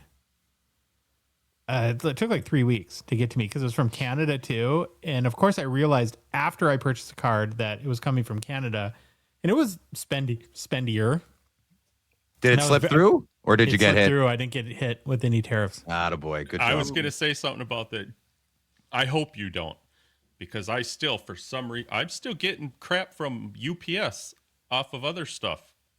I mean, it's not huge dollars, but I'm still getting crap in the mail. They dime us to death, Louis. They come on. Oh, it's 712. Oh, sorry, 1318. Oh, 1108. Like, go on. Brokerage fee. Get out of here, bunch of losers. That's what mine is. Yeah, it was $5.35, and I crumpled it up and threw it away, and I got another one in the mail today. It was for the same one, and now it's $7.90 because of a $2 and something late charge. Yeah. Shelf fees. I've gotten shelving fees because you don't respond fast enough. And you know what one of the worst parts is? Every time you deal with them, they use acronyms and it's like you're the jerk. You're the idiot for asking more questions because I understand it's their job, it's their career. So they're surrounded by the lingo and they've normalized like bending us over constantly. And some lackey working, some peon on the front lines, he doesn't give a crap. I mean, I'm not getting mad at him. I'm not getting mad at anybody anymore. But I'll hoot and holler here. It's such a hustle, man. Everywhere you go, nickel and dime to death. 8 middlemen for one thing you need, or 7 managers for 2 employees, and you got it. Well, the money's got to come from somewhere. Yeah, it comes from us. It comes from the bottom. I mean, I figure I'll give them their $7 or $9 here at some point, because what's going to happen? It's going to be like that 50, 60-year-old library book that you didn't bring back that's got $20,000 in late fees. So, well, you won't get your card unless you pay it. Yeah, they hold it hostage. Oh, that's the card. Oh, I have the card. Oh, well, that's different. The card didn't ship. I picked the card up. Okay. Why is this all so complicated? Dave, remember when Dave went to the Canadian post office and she gave him the number? He's like, no, it's staying in Canada. Yeah. I was like, wait, but it's still 7 times what it would be if you were in the States. Yeah. It is absurd because I remember in talking with AMG about Reloaded when we were figuring out shipping for orders in Canada, and they were like, and this was when there was a postal strike, and they were like, oh, we'll just charge like $25 flat rate. Was like, well, because everyone was trying to, I'm like, that seems like really high. And domestic I'm like, shipping, man. Yeah. And they had to educate me that it's actually kind of par for the course in Canada, and where we were shipping boxes here for like $10 anywhere in the US. I gotta listen. I'm the only Canadian. I gotta be careful. Did you read that last comic? I deleted it, but holy moly, he took a swipe at me, eh? Besmirched my character. Oh no! Wait! Oh, you didn't read it? Yeah. No. Remember the World Junior? He deleted it because I invited him on Friday Nights with Phil. Whoop! 10 minutes later, deleted. That's okay. I got you on Instagram too, buddy. SSP Joel. Yeah, this guy. I'm sure he's a nice guy. I don't know. I guess he didn't like what I said about pursuing excellence. And remember I said I don't feel like there's a leader in Canada, and he called me a right-wing lunatic. Well, I got half it right. The best. He called me a right-wing lunatic. I was like, definitely. all I did was I replied, and he called me a clown twice. He repeated the same sentence over and over. It was very silly. Hey, Joel. And so I invited him on Friday Nights with Phil. I said, well, let's talk about it. I don't know. I stand by everything I said. I didn't say anything wrong. I brought zero politics. We don't talk about politics. And he attacked me with politics. So whatever. But Joel, if you're listening, come on Friday nights. Let's chat, man.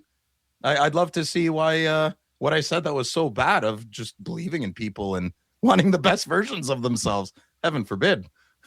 Yeah, it was silly. He deleted it. It's okay. But I still invite him on the show. I'd love to chat, man. Let's talk. Way to go, Phil. Let's talk about it. I'm ruining everything. Snuggle. All right, boys. Thank you all.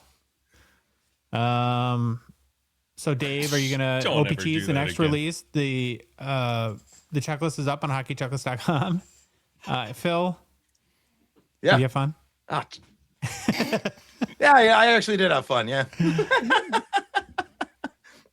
If you like the episode, please leave a rating and review on Apple, Spotify, whatever podcast app you listen to us on. If you love the show, if you love Dave, you don't have to like us. You can think Phil's a lunatic.